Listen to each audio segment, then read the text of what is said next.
big shout out to, I think his name is Timmy from the Nerd Council, who he's used his voice, literally said, listen, we're gamers, so there's black gamers that exist in this community. We love games, love X, giving to all these white people. So I feel like we're also using our voices. And I think that is an amazing start, because going back to what I said about this whole people pleasing, because I think when it comes to our parents and the people before them as well, you think, oh, I've got this, I should be grateful. Whilst there's more that we deserve. We're so talented. We have so much gifts within us that I think it's just very important that we understand that for ourselves and ask for what is rightfully ours. And if it don't open the door for you, knock that door down. That's what I would say. Knock that door down and get what you deserve. And I think I've had to learn that myself this year. And I think just seeing people just know their power, know their way of living, building something from something that they consider small and seeing it become big, I love it. I love to see it. So that makes me really happy as a black person. Just to add to that as well, it's amazing, you just being so transparent and open with it. This whole platform is really like a safe environment, not for us to speak as kings, but also to, bridge that gap and form education, to other races as well, for them to understand some of the struggles we go through. I want to ask you, an intentional question, shall I say. Yeah. How would you want to speak to other races based on your experience as a black man, and really try and speak to them in a way where you would want more of an understanding, I remember you speaking as well about an experience at YouTube. And I think you tried to put together an event. Is that correct? At YouTube? Yeah. You've been watching. You've been listening and watching. Yeah. No, we, and shout outs to, YouTube and all the great platforms, because it's good to see that with the whole Black Lives Matter movement, a lot of people are definitely supporting and speaking up and supporting.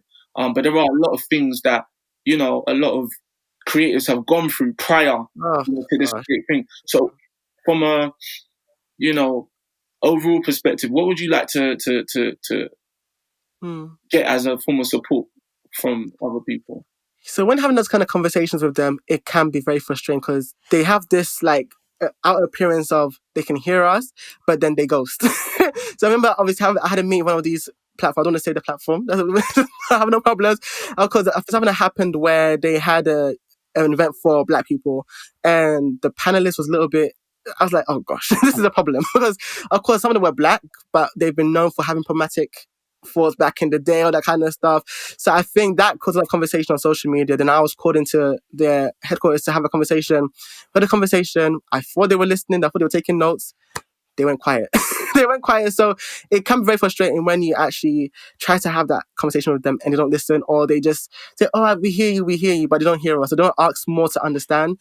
I think, as I said, I think we're in a place where we are also creating our own safe spaces as well. Unfortunately, we're in a place where we have to create our own safe spaces. So I know there's other platforms that have now started promoting creatives or having events as well. And I think that's also taking that power back as well. But just going back to the white spaces, it is not that hard to include. I think it goes beyond Black History Month. It goes beyond the Black Lives Matter. When something tragic has happened, that should be a daily thing. Should be thinking about, okay, you know what, we're having this event. Let's try and also include them in terms of the demographic, in terms of even their following count. Because that's a whole other discussion in itself. How are they included in terms of their followers?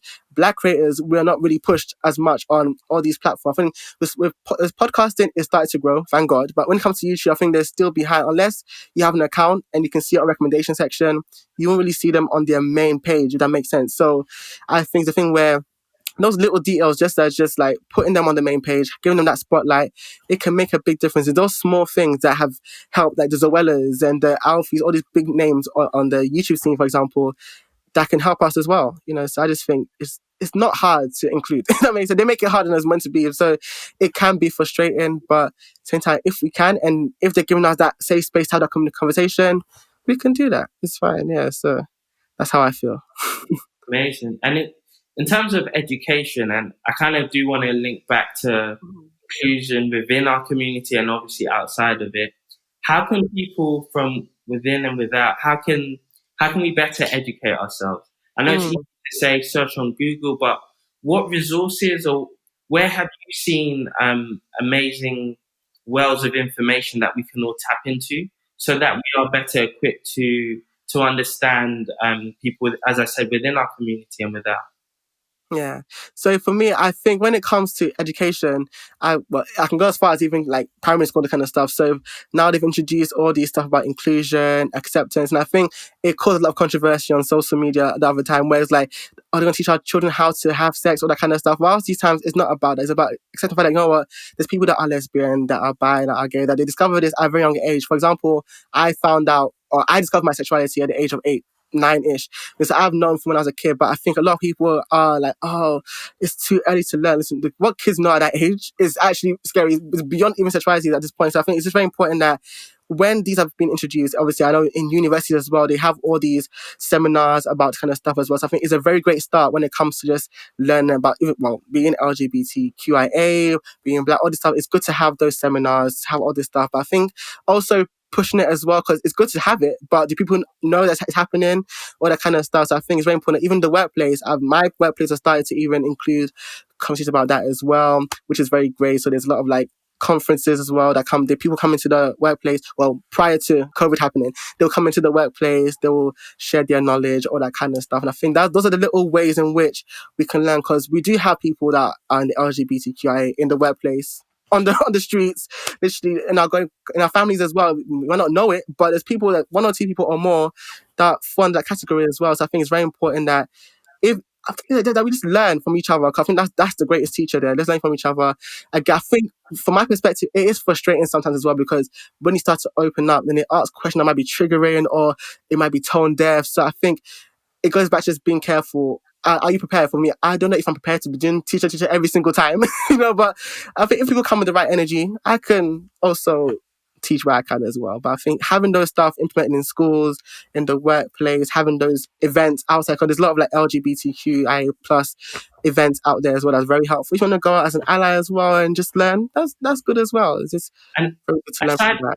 aside from obviously formal education, Mhm. is there any informal education you would recommend? So maybe podcasts, or are Oh, there the any specific podcast. places Mhm. people can go to? And if you say podcasts, are there any specific ones? So yeah, I'm The just one I'll always big up is Tutu's podcast, the one I mentioned before. So there are 2 Ghanaian lesbians as well that I love. Like, they have come a long way in their own identity, and they bring people onto the podcast that might be trans, that might be allies, that they fit the criteria perfectly, and they share their experiences. And I've learned so much myself from listening to that podcast. So I'll always big up that podcast. I'm sure there's more, but of course I'm learning myself. As I said, I don't know it all myself, so I'm learning as well, all that kind of stuff. But Tutu's podcast is definitely the one that I would definitely recommend for people to listen to, especially in the community, because they tackle these topics, especially about us being excluded from the Black Lives Matter movement as well. They tackle it very well as well. So I think it's even inspiring to me as someone who's in the community that does touch on it from time to time as well. So I feel I would definitely recommend that podcast. Okay. And this is very enlightening. And I'm zoned out because I'm hearing, I'm hearing it. So as an individual, Manuel, what can we expect from you as a creative? I know that there's a lot of things you've been working on, and a lot of things for us to expect. And they say 2020 is cancelled, but I'm sure there's many more things to God come. forbid it. Yeah, if you'd like to share with us and everyone that's tuning in right now, what we can expect from you, and how we can stay updated with some of the stuff that you're working on. Oh, so obviously I've got the podcast, The Classic Manny Show. I started it this year, and I'm just very grateful for the growth, because obviously to transition from from YouTube to podcasting is very scary, because you're bringing a whole audience from someone that they're used to, so maybe it's someone that they're not really used to. So I'm just very grateful for the growth over the past few months. I've lost track of how many months it's been, but very grateful for that. So I've got that coming up as well. Just working on little projects here and there, like features and all that kind of stuff, which I'm very grateful for as well, because as you said, we're in a pandemic, people are like, it's cancelled, but God has been good. God has been good, like, and so that like personal growth and all that kind of stuff. So I'm working on this little projects here and there. Hopefully, can work on more influencer stuff. You know what I'm saying? Because of course, I got the opportunity to work with Vite last year, and that was so fun. That was an amazing experience working with Vite. killed That it, was by the way. amazing. It was so fun. Just having a picture up there at the event, I said, "Is that me?" So of course, I just put myself out there. As I said, there's things where you have to obviously show that, listen, you're worth working with, having that engagement, all that kind of stuff. So I'm just making sure that I'm being consistent as well on my end, and giving the people what they want in terms of content and all that kind of Okay, stuff. cool. Dabbling everywhere. Before we wrap this, this is not part of the plan, but have you got like a special quote that you would like to share with everyone listening right now, from your perspective? Something from you. I guess it has to be the motto. I think I'll explain why, because that do and being apologetic. When I told my sister I'm gonna create my motto as do and being apologetic, she was like, that means you're a rebel. I said, no, that's not what I mean. It means that, listen, in this life, you have to live for you. Because, of course, I see people lose themselves because life is short. Life is short. And I think it's just very important that we embrace every single moment, the highs and the lows. The stuff that we're going through in this life is temporary. As I said, if I knew that last year, I probably would have had more fire in me to do more things. But of course, if you're going through those stuff, just push through. Remember your goal in life. Being goal oriented in this life is so important because it has helped me to get to where I am today. Because obviously, if I look back at where I was when I was a teen, I was not confident.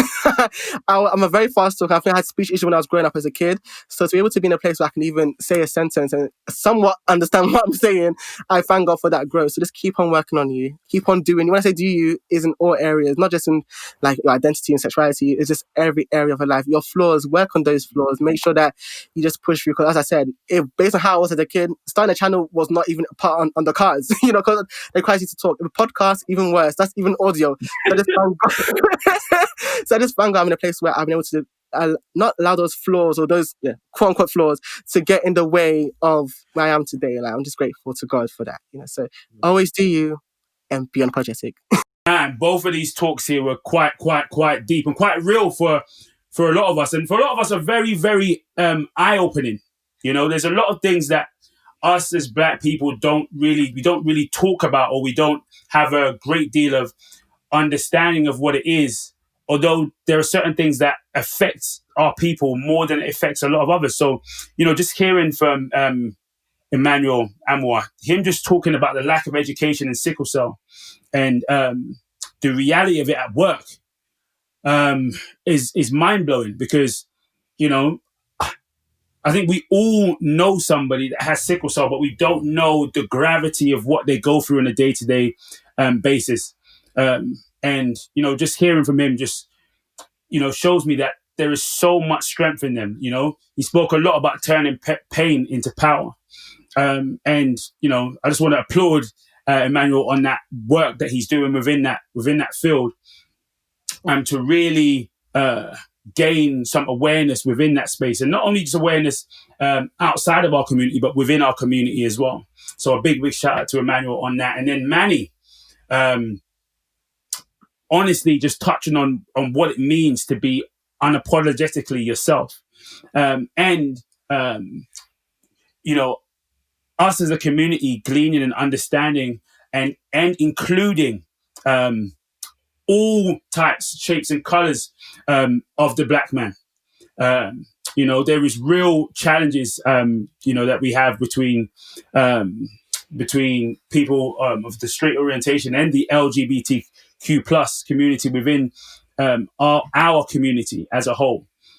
And so I think it was just incredible just hearing from his experience, and indeed just learning and seeing how we can be better as men, and also giving a lot of people more space to speak and to allow us to know how they're feeling, and indeed how us as people affect a wider scope of people within our own community. So amazing talk there from those two. Thank you so much for the insight there.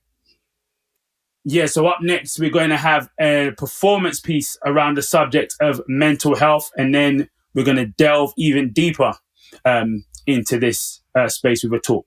Just count to 3 and breathe. Those are the first words my counselor ever said to me. She said, close your eyes and let the world freeze. 1, 2, 3.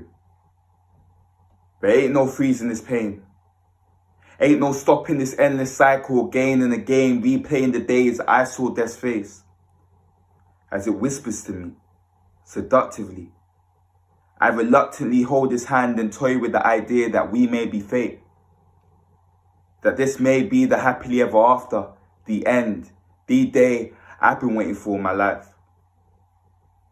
You see, the fragility of a man's mind defined as one that's easily broken.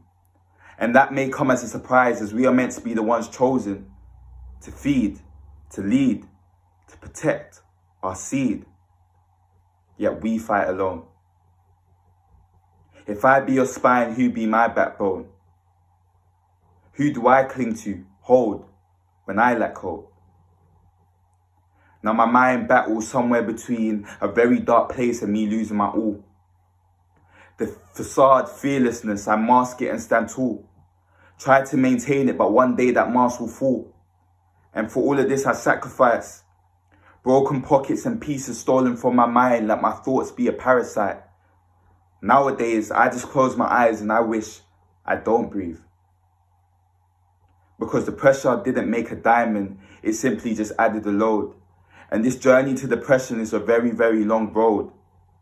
And there's no one to cling to, hold, when I lack hope. Alone. Close my eyes, count to 3, and breathe. And see a generation of men crippled by the perceptions of who we should be, of what makes us strong and what makes us weak, of what makes us men and what makes us free. But I am not free. Imprisoned mentally by every broken piece that forms to make the chains that hold me. Close my eyes, count to 3, and breathe. So yeah, thank you so much for coming down today, Michael. Thanks for being a part of the conversation. We're super, super grateful. The whole thing about King's Talk is showcasing kings, showcasing people killing it in their lane. So I just wanted to know a bit more about your journey and how you rose to be the king you are today. Yeah, no, thanks for having me on. I appreciate you. Obviously, you're doing a lot, doing big things. So yeah, man, I'm just trying to kind of follow what people like yourself are doing. And so a bit about me. I actually started off back in should I say my career kind of started off back in Sheffield. The aim for me initially was to actually be a professional footballer. So I joined Sheffield United at quite an early / late age. Normally the process is when you're playing football, you kind of go through an academy, then you sign your first year contract and then go on from there. Unfortunately, I had missed the kind of slot to do a normal 2-year scholarship before you sign. So by God's grace, literally, I got an opportunity to join as a 3rd year scholar because they didn't want to miss out on having me have that opportunity. So they gave me a 3rd year scholar. I was there for a year. I was there for actually 2 years. And then unfortunately my contract ended. So from there, I kind of realized that football is a very fickle, opinionated sport to try and make a career from that. And I just kind of had to reality check myself and just think, is this something that I can see myself doing long term? And if so, can I have like the impact that I want to have? So I was just kind of assessing my options, and an opportunity came up when I moved back to Manchester, and the police actually came. They came to my church, and they were just talking about how they were recruiting more ethnic minorities, more black people, and they wanted black people just to get involved because obviously they lacked that seriously. And at the time, it was an instant hell no. I'm not joining the feds. It's not happening. Not me. But yeah, I was like, nah, I'm not joining them man there. But eventually, obviously, I spoke to my dad. My dad is a pastor. So I spoke to my dad and I spoke to my mum, and they were just like, and when they give you that parent Ghanaian talk, like, these times, this is your life. You can't mess up your life. Because when the opportunity comes, you don't know. And I was like, okay. So I was thinking about it. I prayed on it. And then eventually I just thought in my mind, all right, cool. If an opportunity like this has come, let me use it as a way to kind of also invoke my own narrative into it. And I just thought, okay, cool. I'm in this situation. I don't think there's a lot of black people in it, but what's the reason why? And my thought process for joining the police in the end was, all right, cool. If there's no black people in it and there's no black men, and no one that looks like me policing our streets in my own area that I live in, then maybe I can be the one to kind of go in and progress. And then hopefully through that, other young black men can see that, all right, it's attainable, it's possible. And the more of us that flood it and go inside, then it becomes more kind of easier for us because Yeah. the police in itself, for me, is supposed to be an organization that reflects the public. But when you look at the police, it doesn't reflect the public in any way, shape, or form. So that was my thinking. And then when I joined, initially it was a very kind of transitional period for me because obviously learning the law, criminal law, all of these things, academically wise, I was never really the strongest. Maybe because of football, I never took it too seriously. So it was very interesting kind of getting to know the law on a deeper level, um, even politics and all of that kind of stuff. And then from there, it just kind of grew on me. I completely embraced it. And then I faced challenges whilst I was in there. A lot of racism, a lot of incidents that occurred, but eventually I kind of overcame that. And then that then brought me to the last final opportunity where I'm currently in now, my final situation whereby I was in my third year in the police, and I just thought there's other things that I want to do. How can I kind of go about doing that? And so I applied for a show that we kind of all kind of know and love. I applied for a show called Love Island because I love one of my friends was already in the process, and she was like, do you know what? I'm kind of far in this process. If you join as well and you get in, we can kind of do a rah, rah, rah, get together and link up. So I said, yeah, why not? Yeah. I mean, it looks lit. People are obviously getting a platform from it and doing bigger things. So I said, yeah, let me try. So I applied, and then lo and behold, they called me the very next day, and they were like, "Yeah, we love the look of you. We love your profile. Do you want to come in for a meeting?" So I came in for a meeting, and I spoke with the producers. I actually spoke with the executive producers in the same day, which isn't really supposed to happen, but they seem to kind of take a liking to me. And then by God's grace, I ended up on national television where my mum was seeing my naked body, just gallivanting about the place. And I'm yeah, but still so that's my story in a nutshell. And then obviously post Love Island, there's other ventures that I've been looking to get into, opportunities that have come up like paid promotions in terms of brand deals, and also my vision as well. I'm big on mental health. I was an advocate for mental health whilst I was in the police.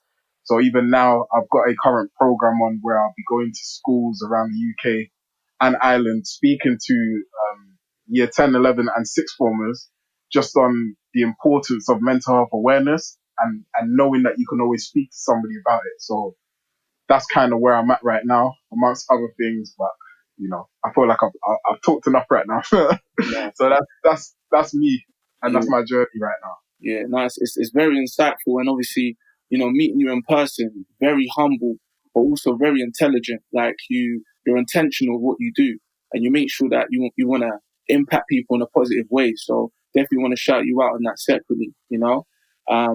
Following the mainstream, limelight and success on Love Island.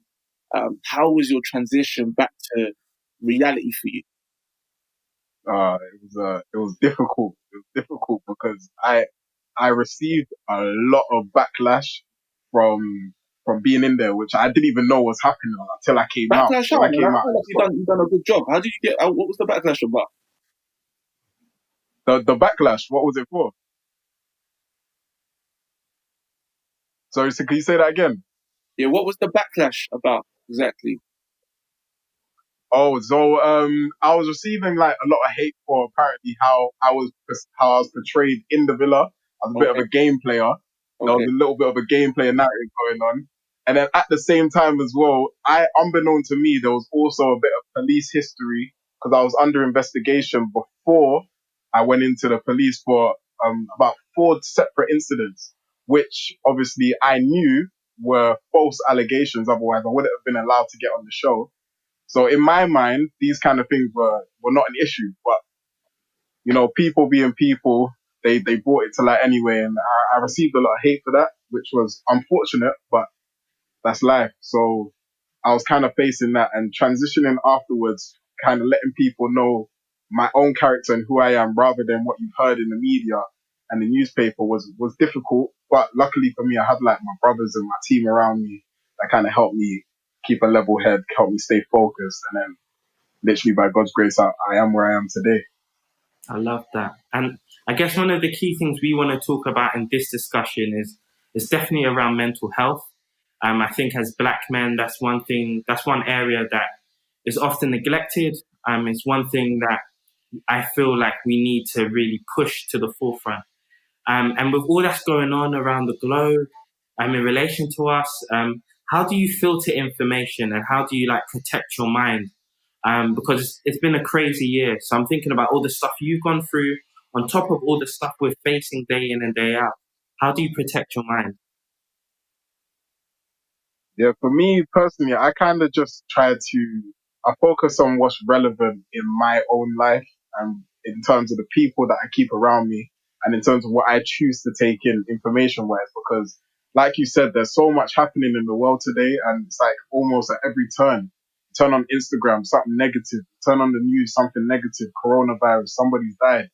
And it can get too much. And for me, I was never really someone that knew how to express myself and kind of stay in a stable kind of mindset all the time. Sometimes it did get a bit too much for me. So I learned to start speaking to people. I learned to start opening up more. I spoke to my brothers more. I spoke to my mum. At one point, I even got what do you call them? A therapist. And I just started speaking to a therapist. It's not exactly that I needed it, but it's someone to talk to. And for me, these are the kind of things that I didn't even know were accessible to me until I actually just said, right, let me do a bit of research and see if I can actually see somebody or just talk to somebody. So I think a key thing for me was expressing myself and speaking to people and just letting people know what I'm going through so they can also help me as well. Yeah, yeah, very interesting. Actually, even speaking of that, I remember there was a scene, on Love Island where I think both of the families, for yourself and Priscilla, came on the actual villa just to see you. And I remember your brothers were comforting you, just more or less greeting you. And the first thing you asked them was, "Is Mama proud?" That's the first thing you asked them, and just the way they were just like speaking and just giving you feedback on how proud she was of you, it sent you to, I would call it tears of joy. You know what I mean? But seeing that on national TV, like a black man just letting it out and not holding it in was a powerful thing. I feel like it was an unspoken narrative that we don't really get to speak about. And how were you feeling at that time? Like what kind of place were you at when you were expressing yourself like that? It was overwhelming because, you know, I had my own reasons for going on the show, but at the same time as well, I was just in a bubble. But one of the biggest kind of influences on my life has always been my mum. And I'm just wanting to kind of create a better life for her and the whole family. So the whole time, everything I was going through, and there were difficult times in the villa as well. So it was kind of, it all just bubbled up to that moment.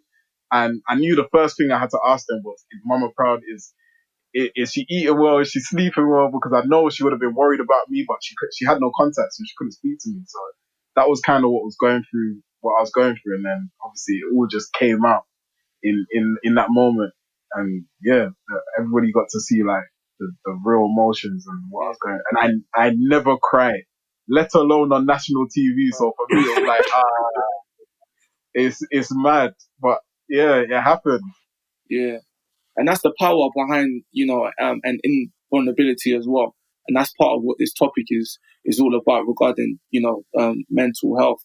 Um, you know, we also want to kind of speak about, some of the racial sort of discrimination that goes on generally.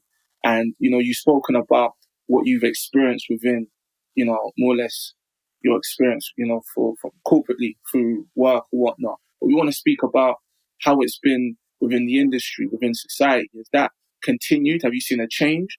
How has that been for you?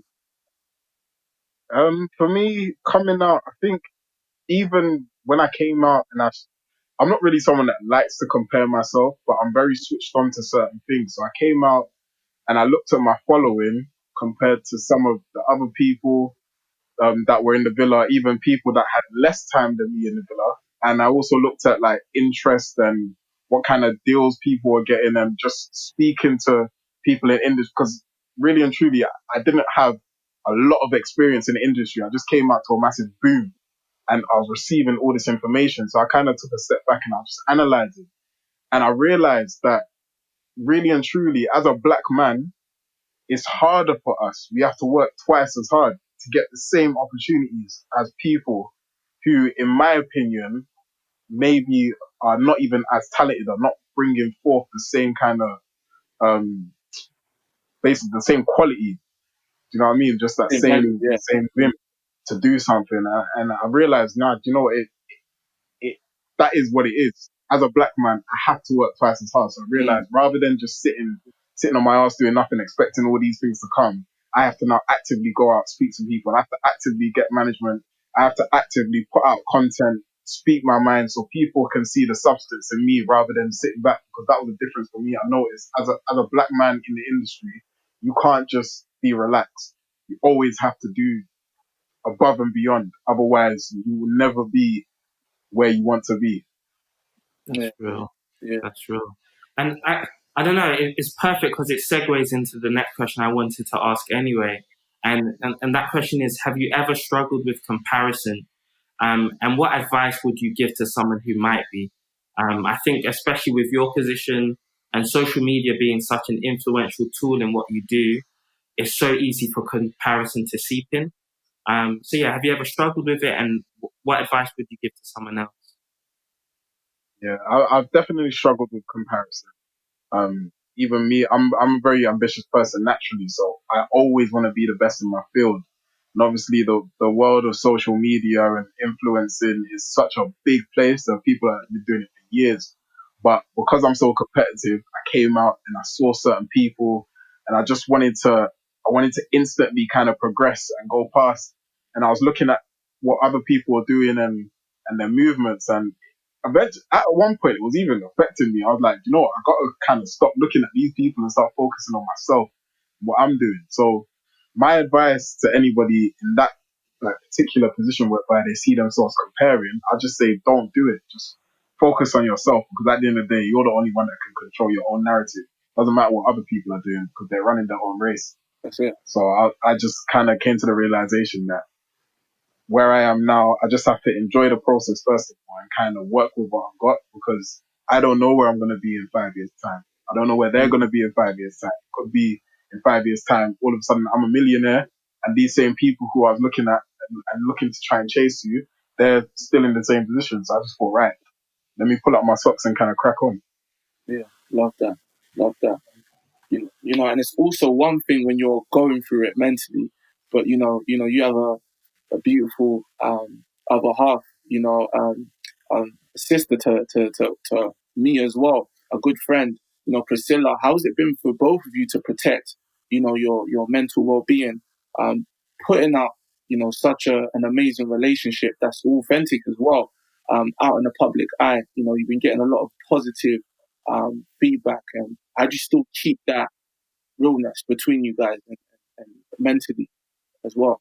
Yeah, the what key thing for us, especially me and Chris, has been communication between ourselves, because there's so much public scrutiny on everything that we do, every post that we put out, any move that we do, everyone's kind of just zoned in. So it was important that I always spoke to her on a level behind the cameras, behind social media. Like when we were at home in our quiet place, just speak to her, be like, yo, Chris, are you okay? How you feeling? Because kind of like you said, the feelings that we have for each other are genuine. They are I love the girl to pieces, mad. I never thought I'd say that before. It going off a TV show, coming out and thinking that I found someone like her. So it was key that I kept speaking to her and just and we speak to each other. So I let her know what I'm thinking. I let her know if an opportunity's come up, I'll speak to her. And that transparency was really good, because it kind of allowed us to work together better as a team. And we understood each other's minds and how we worked. So it was a case of, if something wasn't going quite right, I instantly knew. And the same for her. If there was a change in mood, or I felt like she was about to make a bad decision, I knew kind of instantly, and I'll speak to her, and vice versa. So I think communication was key for us in terms of staying grounded and staying level-headed with each other and staying strong, basically, mentally. Yeah, That's beautiful. And I think something I see in myself, something I see in Dex as well, and just so many other people that are in the entrepreneurial world. Like, you're on social media, you can be on that app 24/7. You could be pushing 24/7, building 24/7. And I guess the next question from me is, how do you find rest? How do you recharge? Like, what do you do to reset? Because it's so easy to just work around the clock. For me, do you know what? I'm still working on finding the rest part because I can't lie. I work a lot. Even when I feel like I'm not working and I put my phone and my laptop down, I'm constantly thinking in my head Yeah. of different Yeah. kind of ideas and stuff to do. But what I've started doing more recently is just completely shutting down and just doing things I enjoy. Like this morning, I've done a workout. Whenever I'm doing exercise, that's like a time for me where I don't really think about anything else apart from working out. So I've zoned out completely. I feel like that's been important for me. Just getting away and space, like just kind of being away from everybody, having that time to think has been crucial for me. So that's kind of what I do. Love that. So, I think one thing that I really want to touch base on that I think is an unspoken narrative is just men speaking up, period. There's this thing where we kind of don't want to let it out because we don't want to seem to be weak.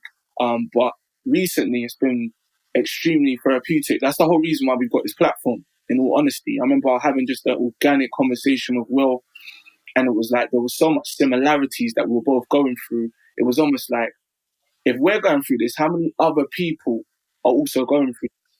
And it's only until we're like in a barber shop or you're kicking ball or you're with your peoples at a function that you briefly have a conversation.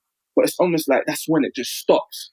And you spoke about therapy and you said that you didn't need it, but you still invested in it. And that's a powerful thing to understand, because when people hear things like therapy, they think that something's wrong, you know? But why do we as men, you know, period, men, but specifically also black men, need to learn how to find that safe space and confine into like-minded men that can, encourage us, boost us up, so we know that we're not the only ones going through what it is that we're going You know, for me, like speaking personally, first of all, I think one of the reasons why I definitely struggled with it is because I never saw it. Like my dad and my brothers were the people who I looked up to men-wise in my life. And I never saw my dad once cry. Never saw him like show any real emotion. through. Yeah. And I just felt like he never really spoke to me about expressing my emotions as well. So growing up, that was never really a thing that I saw a man do. And then also growing up as well, and then meeting other mandem and the people that I kept around me. Just none of the boys, I was always mainly around black boys as well. Nobody was really on that whole speaking about our emotions thing. So it was kind of just natural for me to see. So I just kind of fell into that mindset of this is how it is. You know what I mean? Mandem don't express their feelings. I feel like because of that generalization of emotions that we've kind of developed, it's like it's become just like you said, an unspoken narrative that we just don't express ourselves. And for me, I just thought that eventually, that how far can that get us? It's so bad because one day you're gonna pop, just gonna explode because you can't keep that in. You need to have at least someone who you can express yourself to. So like with the whole therapy thing, I didn't even necessarily need it, but my brother was just like, bro, even if you don't need it, if the opportunity is there, just go and speak to someone, just talk. So I took up the opportunity and I was just speaking, and even through speaking to my therapist, that's when I realized, right, there's actually some things that maybe I need to kind of sort out in my life and sort out in my headspace, because I never would have figured that out if I never went. And it's like, you just gotta be able to kind of open up and speak to people and not think that it's embarrassing to do so. Before, we go, I just wanted to ask, what could we expect from Mike? I know you've got a lot going on. I know there's a lot happening. Can you give us a little heads up on what to expect from you? Now, first of all, honestly, I appreciate you guys bringing me on again. Honestly, thank you so much. And then, yeah, what to expect from Mike? There's a lot. I feel like there's what I hadn't told anybody, is that I've been extremely passionate about writing films and acting. So definitely you can expect me to be in a couple series, possibly even some movies coming up in the next year or two. I've just been kind of honing my craft and writing a lot and kind of working on that and speaking to people in the industry. So God willing, hopefully that blows and that something comes of that. And then also just in terms of like my vision of continuously providing support to young people, I'm hoping that the movements that I'm kind of working on at the moment expand on a more national level where we can kind of really gain headway and start to speak about it to a larger audience. I feel like that's really important for me because it's something that I have struggled with. Mental health in the past is something that I'm a big advocate for. And I feel like we can't really stop talking about it ever because the issue will always be there and there will always be people that need support. So I feel like if I have the platform to speak about it, I definitely will utilize it. So you can expect more of that kind of, that sort of, thing from me. And then finally, also, there's a few things that like even in the world of fashion as well. I just feel like there's a lot more for me to explore. Hopefully you'll see a couple big collabs coming up. I actually had a phone call from someone who I was not expecting just before you guys called. So Wow, we'll see what comes of that as well. cool. Yeah, well, we heard it here first on King's Talk. You know what I mean? So we're looking forward to it. What an incredibly insightful talk there from Michael Boateng, and a major shout out, Michael. Thanks so much for that. There are so many nuggets that we can take from that, namely being proactive with our mental health and going for therapy even when we don't feel like we need it. You know, I think sometimes we kind of like how nobody really checks in their car until it's kind of broken down, or until, you know, we see lights on the dashboard sometimes. We're like, yeah, but it still drives, it still turns on, so we're going to keep it moving. When really, if we continue to regularly service it, you can kind of avoid those lights coming on and your car breaking down in the first place. And it's important that us, as people, normalize having a check-in and going forward for stuff like therapy, even when we feel like we don't need it, you know, and talking and speaking from that perspective. A huge shout out as well for, giving us an insight into what you've been through, Michael. Like it's incredible, because it's something that touches all of us on those fronts. We all know what it's like having to work twice as hard as others, just because of our skin tone. It's a how can I put it? It's something that has become normalized to us. And that struggle shouldn't be normal. So we should be a lot more open with talking about that.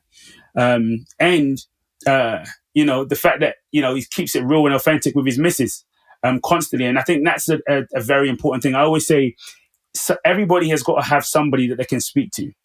And everybody's got to have somebody that they can be completely 100% themselves and 100% authentic and real with. And I think Michael talking about how he's got that with his missus, I think all of us need to ensure that we've got a person like that knows us in our most vulnerable element, And lastly, the fact that you and all of us, we can all make an impact regardless of who we are, regardless of where we were brought up, regardless of what institutions we work for.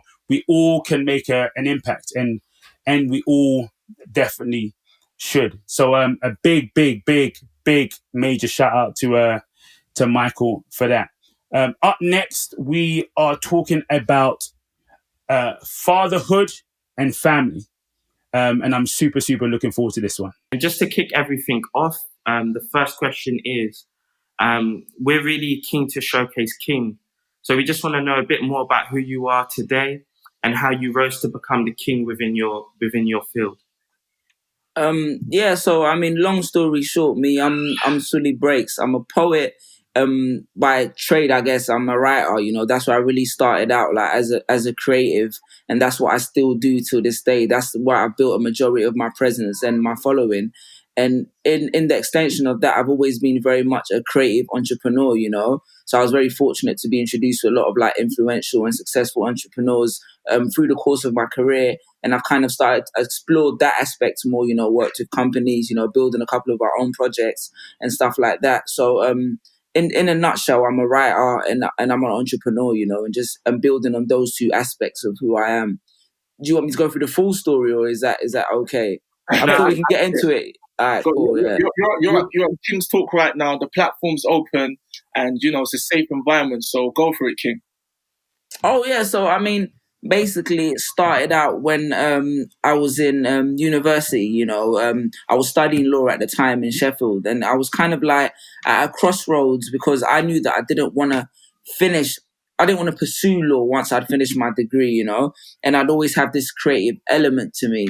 So it started out with this idea of I performed poetry. I performed like a poem at a talent show we did, ACS.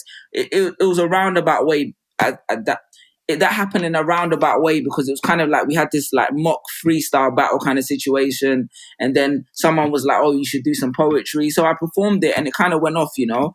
And after that, I got invited to perform somewhere else, in another university, and I was getting these invites to perform at different universities. And I remember my friend at the time was like, "Oh, you know, I should even manage you." So he got me a couple of bookings here and there, but it wasn't until I got with my wife, who was my girlfriend at the time, and she was like, if you're not going to do law when you graduate, like you might as well try and take something serious in it. So it was kind of like, all right, cool. I'm gonna see where this can take me. You know, growing up in London, so I grew up in Wood Green, and you know, it wasn't like necessarily cool or like something that was good. Like people gravitated towards like, oh, you're doing poetry, you know. So for a long time, it was kind of like me just trying to find places to do my thing, and it was in that very like white community, but I was still getting invites to universities and stuff, and my name started building.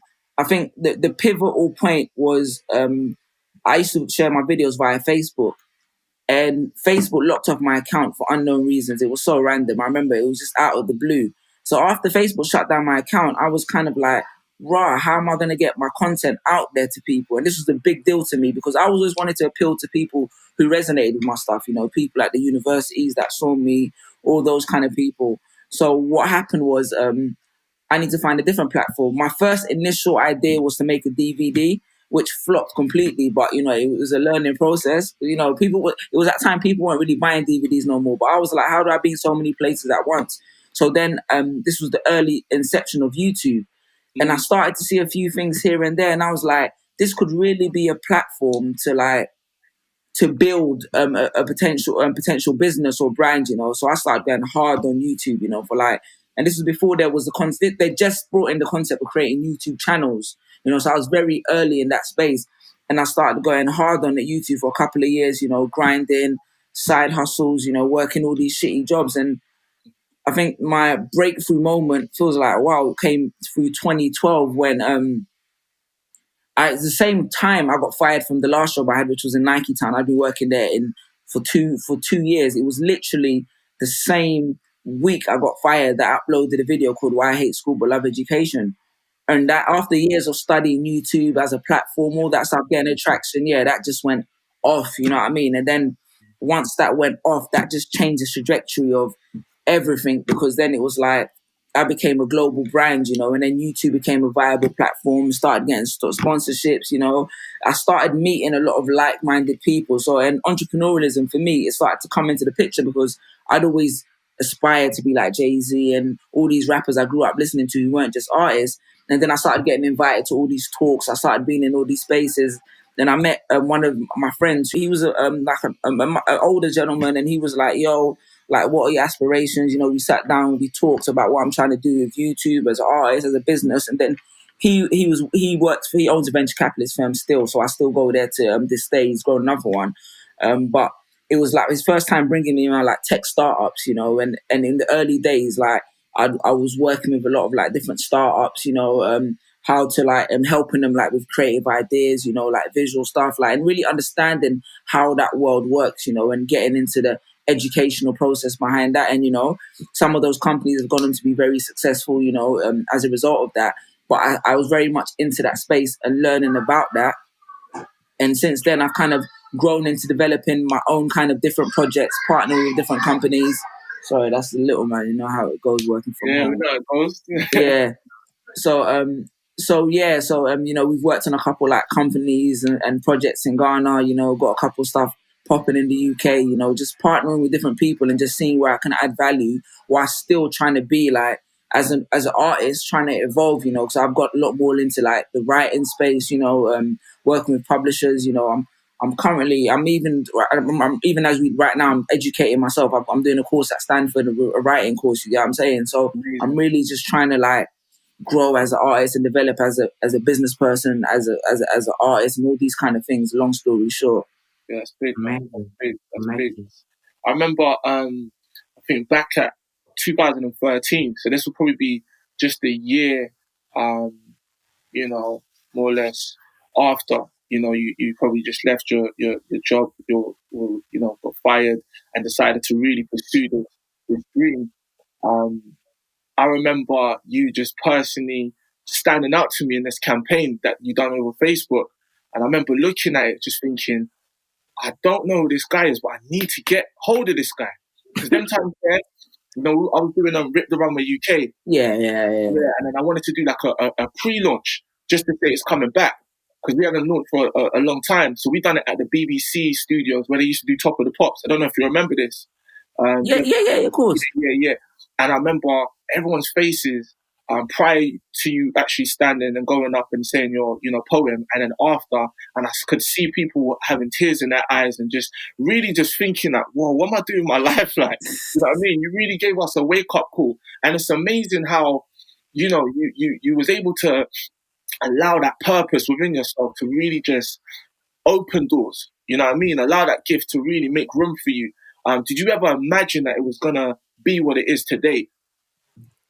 You know what? Like I could sit here and say that like maybe not, but I feel like in order for it to be successful, I had to have that kind of vision and determination that it would manifest. You know what I mean? Yeah. Because for me, it was like there were moments where if I didn't perceive where it could potentially go, there was no way that I was going to carry on. It was never the idea that let's just see how this goes. It was like, I see this gap in the market. I see no one's doing this. I see YouTube. I see people are growing to this level. I see this is trending like this. It was always very deliberate and conscious. You know what I mean? Even greater than where it is now. I'm not going to lie. Some opportunities came by and I was like, whoa, like this is mad. You get what I'm saying? Like I traveled around the world with my wife for 80 days and that was a result of like my mentor. He was just like, the conversation was, we were talking about like exploring and artist inspiration. He was like, if I give you 20K, and this time I didn't have no money, and the mission is to like travel and explore all this stuff. You get what I'm saying? And learn and bring that to your artistry. What would you do with it? And I thought he was joking. A couple months down the line, like I'm on a plane, and we're going to like China, Israel, Ghana, obviously South Africa. You know what I mean? Things like that were things that I didn't like envision, but but I always knew that great things would come in the course of my overall vision, Powerful. I love that. And I guess for us today, a big focus on why we wanted to talk to you specifically was just around the topic of marriage. And I think it is one thing you've really shed a light on to the culture recently. The same way you've been viral on Facebook, on YouTube. You brought that same virality to Twitter as well, and Instagram and other platforms. And I guess the first question just around this whole topic is, what would you say are the realities of marriage in comparison to the fairy tale that we're always sold? I think I touched on it a lot of in the thread, but I think the biggest reality is that marriage takes work in it. I think even relationships take work, but I think people have this understanding that just because two people love each other and they're in the same space and have a shared vision, everything is just going to roll along and happen by itself. I feel like we forget that you're bringing two individuals together. It's like when you live with your siblings. You don't hate your siblings like when you're fighting with them. You know what I mean? You lot a ride or die still, but but you get into passa, there's times where you don't speak to them. I think people sometimes forget in any loving relationship, there's always a dual dynamic. I don't think you can appreciate the love if there's no duality to the relationship, So I think that's the biggest thing a lot of people overlook. And with social media, you get into this space where you always see one side of the marriage. Like social media does not leave room for you to show the entirety of a marriage. You're not going to get likes for saying we just had a fight. We're not talking. You get what I'm saying? Real rap. So that is super dangerous because it's a platform which only services and highlights one aspect of a very complex institution, Yeah. And just big up on the transparency, because I think it's an unspoken narrative, that people don't really speak about, especially black men. But it's really inspiring to see like-minded creative, really own, his identity. And love his family through the process of it. Next question I want to ask you is, who do you have around you that you can kind of be accountable to? Keep you focused, keep you grounded. When it does get a bit tough and you need to maybe talk to that friend or that mentor, do you have that sort of environment, that village around you, or that person to speak to just to keep you going when things get difficult? Yeah, I think it's very important that when you get in a relationship with, like, when you get to a marriage, you're not just getting married to the person, you're marrying into a family, and likewise they're marrying into yours, innit? I think what's interesting for me is that, like, I'm a strong believer in keeping people out of your marriage. You get what I'm saying? Not everything everybody needs to know, because everyone has a third party opinion, etc., etc. But at the same time, you always have to have an alternative perspective to a situation. Just the other day, me and and it has to be a trusted alternative, and I never base it on just like, oh, they've got a great relationship so they can tell me what to do. I base it on how invested are they in my relationship, how much how throughout the course of my life, how well have they wanted to see, how they wanted me to succeed, how have they wanted my wife to succeed, how have they wanted me to thrive, meaning that the advice they give me is not in the context of just relationships, it's in having a successful foundation for your family. So like, even the other day, me and my wife got into like a conversation about like gratitude, and saying thank you. And one thing I think a lot of people, and it may be controversial, but men and women, we think differently. I don't know if it's socialization or whatever. So it's a situation where she was like, the way you express, I expect gratitude to be expressed is not the same way you express it. And this is after like a 13-year relationship, innit? And I mean, we've been together for ages, you know what I mean? And it's not like it's not like it's always a dispute, but sometimes things are highlighted more depending on the situation. And that was a situation where it was like, I know if I call my boys right now, they're not going to understand it, because we all grew up in the same environment and we all appreciate gratitude the same way. So I had to call my sister, and I was like, yo, like, I'm having this dispute and I just don't understand where my wife is coming from on this, It's like, if I wasn't grateful, why would I do this? Why would I do that? And she just said to me, there's a value in saying thank you. You know what I mean? Or there's a value in some things which I may not appreciate as a gesture. And she was like, yo, like, I've even got the flowers here. She was like, buy the flowers and put a card in them and say, listen, no, real talk. This is just literally the other day. And say thank you, because, as my wife as well, she's not just a wife anymore. She's a mother as well, you know what I mean? And she's working as well, you know what I mean? So there's a lot of things going on outside of just the marriage that sometimes who else is going to say thank you to her for? My son's too young to say thank you. So this was something that I needed my sister to teach me. And she also taught me another thing. She said, you know what? Like, even from like an upbringing perspective, we grew up in a household where thank you was just kind of like understood as opposed to communicated. Do you see what I'm saying? She says she has the same trouble with her partner, who's like, you can communicate the thank you as opposed to just like understanding it, So I think every once in a while you have to pick up the phone, and sometimes I even call the man then when it's like a situation where, because and this is, I feel like it's important to have people around you who want to see your relationship thrive. Like, my friends may not be in a marriage, but they know the value in the friendship that me and my wife have. So sometimes I may be like, yo, and these are we're not even friends, they're family, and I'll say, yo, bro, like, I don't get where she's coming from right now. And he'd be like, fam, you have a tendency to do this, chill out, I feel like everyone I call is never on my side in the conversation, which is not a bad thing. You know what I'm saying? But I feel like, I think you always need an alternative perspective. But at the same time, don't bring too many people into your marriage, because I've seen, don't run to, like, some people have a tendency like to run to other people without trying to resolve it with their partner. I think that's very dangerous. You know what I mean? Don't run to other people to defend you. Talk to your partner about it. And if you still don't get it, then you can go to a third party and get an alternative perspective. But don't run to them as a first resort, you know, because that can be dangerous at the time, you know. That's wisdom. And I guess everything you're saying sort of links to the next question. And in general, with you and your missus, how do you manage conflict? If there is conflict within your relationship, how do you manage that? How do you ensure that it doesn't escalate beyond what it needs to? I think when it comes to conflict, we've kind of over the years developed like unspoken rules when it comes to conflict. I feel like there's a way to fight in your marriage. Not saying that you should fight, but I feel like there's certain boundaries that you shouldn't cross, you know.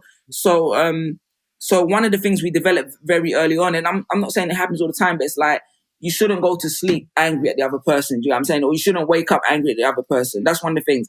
Another thing, like, obviously, we never resort to violence. You get what I'm saying? That's one thing that is not. And I never cuss my wife. You get what I'm saying? We don't cuss each other or curse each other. Like, it's not a thing to, like, no matter how angry you are, I'm not calling you names. I'm not disrespecting your family. We can argue about the situation, but these are things that we're not going to. There's lines we don't cross, because I feel like I cannot like you, but I'm never gonna hate you. Do you know? In the thread, I wrote, "Oh, my wife dashed the ring at me, and she walked out of the house." And everyone was like, "I would never have chased her." But what you don't see in the thread is that this was like midnight when she left my crib, innit? Do you understand what I'm saying? So it was super late. Do you get what I'm saying? So obviously I'm angry at her, but I'm still gonna call her family and her sister and make sure she's okay, because it's in the middle of the night. And although I'm not gonna chase her like a movie down the street, you get what I'm saying? I'm annoyed. I'm still calling her family to make sure she's okay, because I'm never going to like hate you, you know. And I feel like, so I feel like one of the things that a lot of people say is like, oh, give each other space, innit? And I see how that works sometimes, but for us, it's kind of like we have to deal with the issue as it presents. You get what I'm saying? We try not to let too much time pass between the issue, and I'm worse at doing that than my wife. Like, I can hold on to things, but one of the things that has been successful in our relationship is like, if we're fighting today, let's fight today, or let's fight tomorrow, or let's fight 3 days. But we're not gonna like separate. Then a month later, we're gonna address the issue. You know what I'm saying? We're trying to work through it, no matter how no matter how heightened it gets. You know. I read a book actually, which was dope. It's called American Marriage, but they have this thing, and my wife was like, maybe we should try it. But they have this thing that whenever they say a certain word, the argument stops there, in it, because that, I think that is like the date of their anniversary or something significant, and it's kind of like the weight of like everything is more important than this argument we're having right now, you know. But I think the key to us is like facing the conflict head on and dealing with it there and then. You know what I mean? I hate unresolved issues, unresolved conflict, like, and I'm terrible at it. But that's one of the things that's really, really a key. 100%. Yeah, that's powerful, man. That's definitely powerful. You know, I definitely feel like everyone in marriage, in a relationship, is just trying to figure it out, you know, especially for themselves as well. And I think that authenticity is what, you know, will help you guys in your relationship, which is definitely the truth. You know, there's this saying about marriage being a journey and not like a destination. How would you explain what your journey's been like, you know, through marriage, through your relationship, and just the development? Because you explained earlier on, you know, she was your girlfriend at the time, and now she's your wife, and now the mother to your child. Did you see that, you know? And what was the journey like for you? Because I know it's unorthodox to some degree, isn't it? Yeah, I think in many ways it's like less commonplace now to be with someone for so long, and it kind of manifests into a marriage, and, you know, and then into like parenthood and stuff. I'll be honest with you, like, my journey's been blessed. Like, you know, me and my wife, like, even when I was thinking of a scenario for like when I was writing the thread, like, I can only think of 2 times we've had a serious argument. That's the only time she's ever like walked, not serious arguments, so I'm talking about like a massive conflict like that, where she's like left the crib and stuff like that. And that was like one I had to reach for. For me, it's kind of like, I think what helped the relationship start very early on to where it is we established like very strict boundaries early on. And I think that's partly because of I'm Muslim, so it's partly because of the situation that I kind of grew up around. Like, I've seen a lot of marriages, you get what I'm saying? I've seen people get married like in a week. I've seen people get married in like 10 years. My parents have been together since I was a kid. But then I've seen like people I've known, you know, family members, sisters, all that stuff. So I've seen a lot of marriages. One of the things that I kind of established very early on was that if we're going to be in a relationship, it has to be serious. You get what I'm saying? It has to be a serious relationship. I didn't have a girlfriend before her. Like, you know what I mean?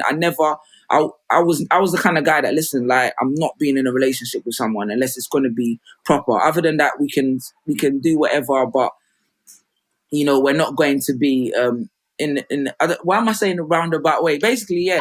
So I'm trying to say. So basically, yeah. So I may have seen other women, but I wasn't in a relationship with anybody. Do you kind of get what I'm saying? So me getting into that relationship was kind of like, we rooted this in a relationship that it was going to be serious very on. And obviously she's Christian as well. So it was kind of like the foundations was that there were going to be principles that have to be established. So it was like one of the first things was like honesty. Like, we fought so much at the start because everything had to be transparent. That's the hardest thing to put into a relationship, honesty. And I think because we put that in early on, it made things gradually evolve into a lot more easier. And we'd fight, you know, because I'd be like, why didn't you tell me this? And she'd be like, oh, you didn't tell me this. Oh, what are you thinking about this? Why is this? You know, so we were very transparent at the start. And that kind of helped it be more than just boyfriend and girlfriend. It was like, we're kind of trying to be a bit serious about this. It started getting to a stage where it was like, we just been together, you know, and then we start gradually. We never rushed anything, you know. I didn't speak to her mum for like maybe like 3 years, you know, because that's a different situation, you know, African parents and getting to that stage. But so we didn't rush things as well, you know. So it was like 3 years before, like, I was like coming to the house for like Christmas or whatever, you know what I mean? And so we took things very slowly because it wasn't like a whirlwind of like, let's do everything at once. It's the perfect relationship. We kind of gradually took it, and we was together 8 years before we got married. You know what I mean? Powerful. So that's a true friendship foundation that you got. Yeah, the foundation is important. Yeah, it takes a while, man. It's hard. You know, sorry. I just wanted to add and just say, you know, being, you know, a black man specifically, and you know, our understanding that our women are, you know, go through a lot, you know, and this is in respects to all races and cultures, but just specifically speaking about the black man and the black women, we go through a lot, you know, internally that we don't even speak about. How important is it to keep that understanding and keep speaking life into each other through some of the battles and the obstacles we face on a day-to-day basis?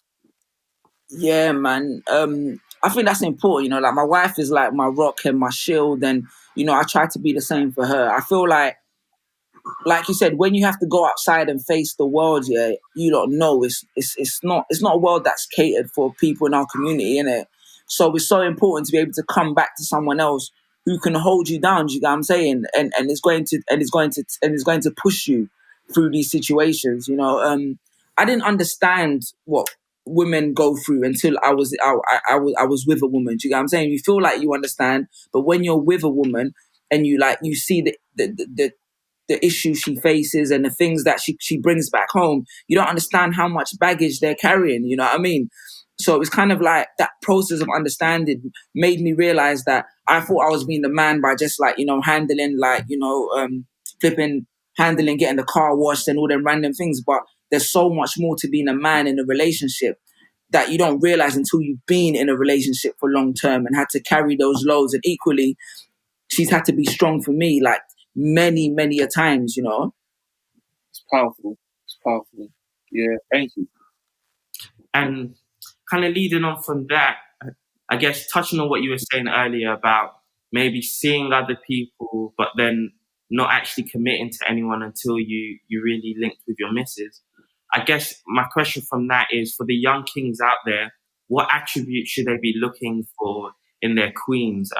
What was it about your wife now that I guess stood out that made you wanna commit? I think, that's good that you asked that question, because that's the whole reason I actually wrote the thread, because we got a group chat in it where we talk about music and sports and all them things, and the young guys are in there, innit? And one of them was like, we're always getting onto them, like trying to give them game, and one of them was like, yo, you need to teach us how this marriage thing works, innit? So that's where the thread actually came from, innit? Do you get what I'm saying? So for me, I feel like when you're in the most important thing to look at, when you're looking for a partner, is like shared values, in it. Do you kind of get what I'm saying? So it's not about like, it's not about necessarily what we find interesting, but it's about the values that we uphold and we appreciate. Do you kind of get what I'm saying? So for me and my wife, very, very early days, it was always about like nature, like being the kind of nature, like, you know what I mean? How you treat people. Do you get what I'm saying? How you respect people, you know, that was one of the first things, how you respect people, how you think. And I didn't know that until I started talking to her. Initially, I was just like, oh, you know, she's attractive, you know, let's go out, you know. But when I started talking to her, I realized that the values that we have were very in sync. You know, people think people are going to change, and sometimes people do change, but from the get-go, it's not about dismissing all these little things that it's like, oh, I don't believe in this, but I don't believe in this. I believe in this, but it's cool if she doesn't. You kind of get what I'm saying? And this was interesting for me because, like you said, we're both from different faiths. One of the strongest thing for me was that she had a sense of a higher authority and a higher purpose. You get what I'm saying? So she's a very kind of like strong, like Christian woman. Do you get what I'm saying? And for me, that was important, not necessarily because she was Christian, but because she had a responsibility to authority higher than herself. Do you kind of get what I'm saying? And if that authority dictates your decision making and your kind of like reasoning and your principles, it means that you're not always going to, your thinking is not selfish, you know? It's not about how does this affect me? It's like, how does this affect the wider world? How does it affect the people around me? Do you kind of get what I'm saying? It was always like, that was always her standard. So she had a standard higher than yourself. If you're with somebody who doesn't have a standard higher than themselves, you don't want to be the one that's always setting the standard for them, or you don't want to be the one that's always trying to convince them that this is what they should be aspiring to, or this is the value system that they should uphold. You know, because I'm flawed as well. I'm only human. We both need to be aspiring for something that's beyond both of us. Yeah. And whether you find that in faith or God, or whether you find that in just humanity or principles, we have to be aiming towards something that keeps us both rounded. You know, for me, that was a very important thing. Then when it came to values as well, it's kind of like, she comes from a family of 7, so it was like, I'm a very family orientated person. She's there for her family. I used to speak to my sister like almost every other night in university. Likewise with her, she's very close to her family, you know. So it was kind of like that shared values, not shared interests. A lot of people, we go for shared interests. Oh, we both like basketball. We both like this. It's cool. We like this kind of music, which is interesting to talk about. But is it the foundation for a relationship? And I think when we have conversations, a lot of them end on the surface layer. We don't and people don't know it themselves. People don't know why they believe what they believe or why they do what they do. Like, you know, she had an understanding of, I want to get to this point. I want to work in this career. But when I asked her why, she was like, listen, like, you know, my family, I watched my mum struggle her whole life. I want to be able to put ourselves in a position where we don't have to do this. It's not just because I want a good job, you know, or I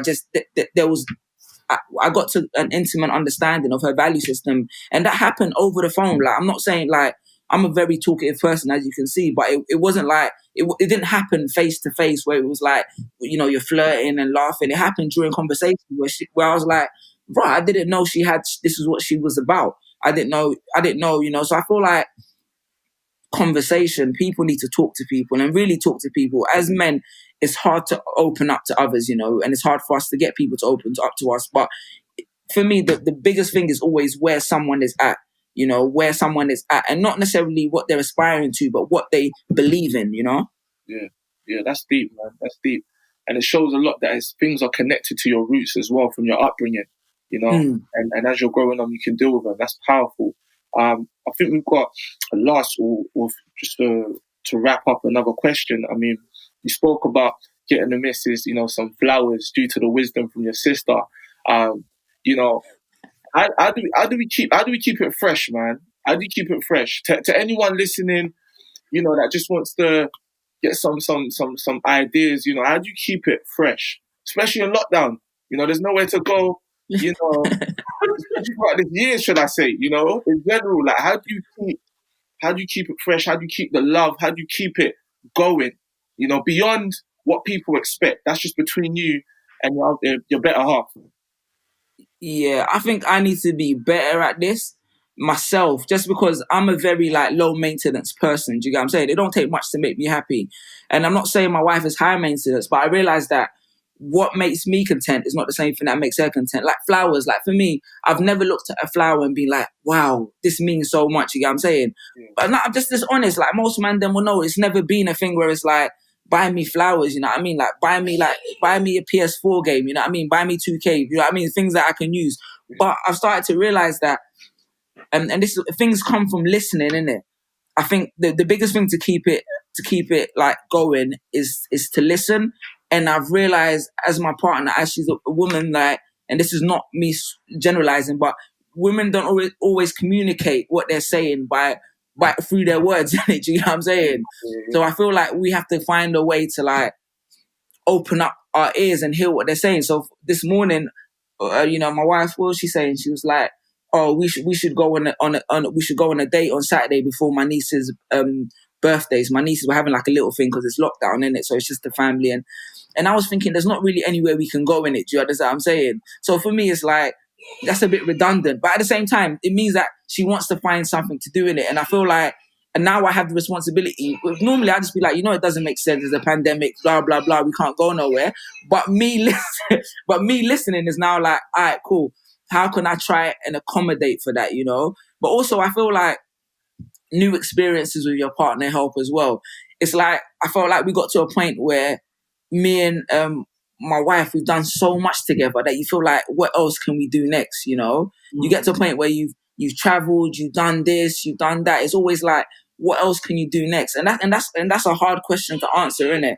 So I think listening is one of the things. But I think one thing as well people shouldn't shy away from is the fact that like there's going to be times where there's nothing to do, and there's going to be times where it's like it's no more. It's like sometimes it's like there's nothing to do, you know. And it's and that's the way a relationship is. You can't take it as, oh, the relationship is rubbish, I need to leave it, you know what I mean? Let me find something more exciting, because that's what we tend to do. We tend to gravitate towards the things that are more exciting, but it's like that's just a period. It's like anything else, you know. So during the lockdown, yeah, do it may be a test in time, but as long as, one thing I say is never run away from like the imperfections or the flaws. As long as we accept that, okay, this is what it is right now, and we try and work towards it, then we'll see, you know. She wants to go on a couples date with another couple, you know, holiday to St. Lucia, innit? You get what I'm saying? That's what she said. But I'm trying to convince her that's a pandemic, you know. We need to be we need to be thinking about resourcefully, innit? You get what I'm saying? So to answer that question, I don't know, man, but I think the most exciting for me is finding new things to talk about, innit? You know, finding new conversations to have. One of the most interesting things actually that's happened recently is that we always look for external experiences, going to a restaurant, going on holiday. One of the most interesting things we discovered, especially during lockdown, is like we've read like the same books, innit? You get what I'm saying? Or we've watched the same documentaries, and it's prompted like different conversations and different ways to kind of like to discuss things that we wasn't really talking about before, you know? So we read a book called American Marriage, which is a dope book. And it was kind of like off the back of that, like it was so much different discussions and so many things to talk about. And it kind of like experiences don't have to be like these grand gestures, you know. Sometimes it's the flowers, innit? You know what I'm saying? Sometimes it's like taking 2 hours out of the day to just talk about these things, you know. Yeah, it's powerful, man. Yeah, love for sharing, man. Definitely can feel the organic truth in what you're saying. So yeah, no, big up, man. Big up.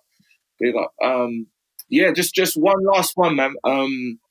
What can we expect from King Sully, man? You know, there's a lot going on. You know what I mean? But, you know, one thing that I want to say, and Will said this as well, it's about dying empty. You know what I mean? Like, you know, and what I say as well is, you know, never put a full stop before the comma.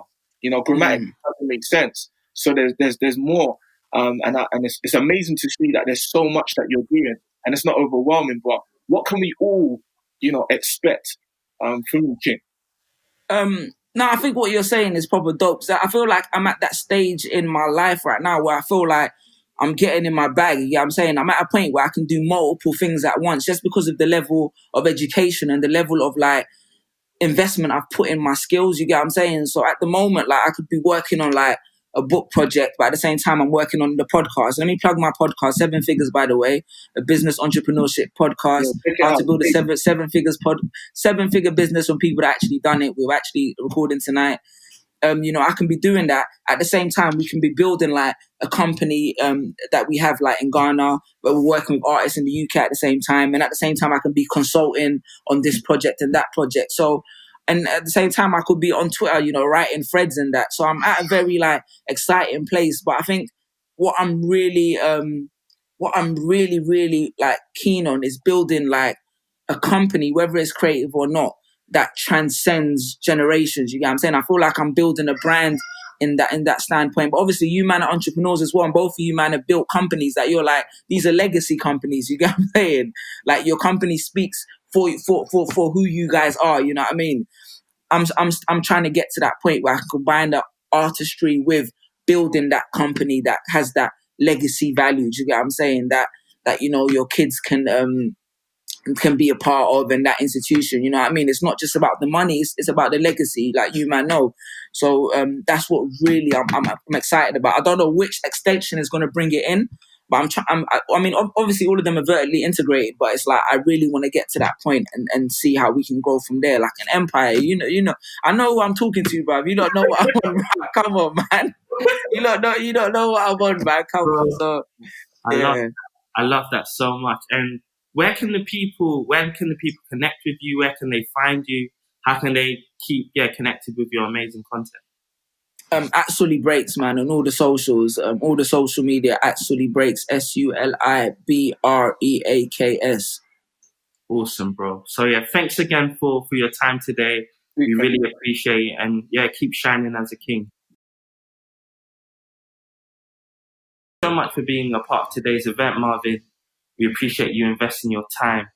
I guess the whole reason we've created this platform is to showcase kings and kings within our community. But could you tell us a little bit more about your journey, who you are today, and how you rose to become the king you are in your field?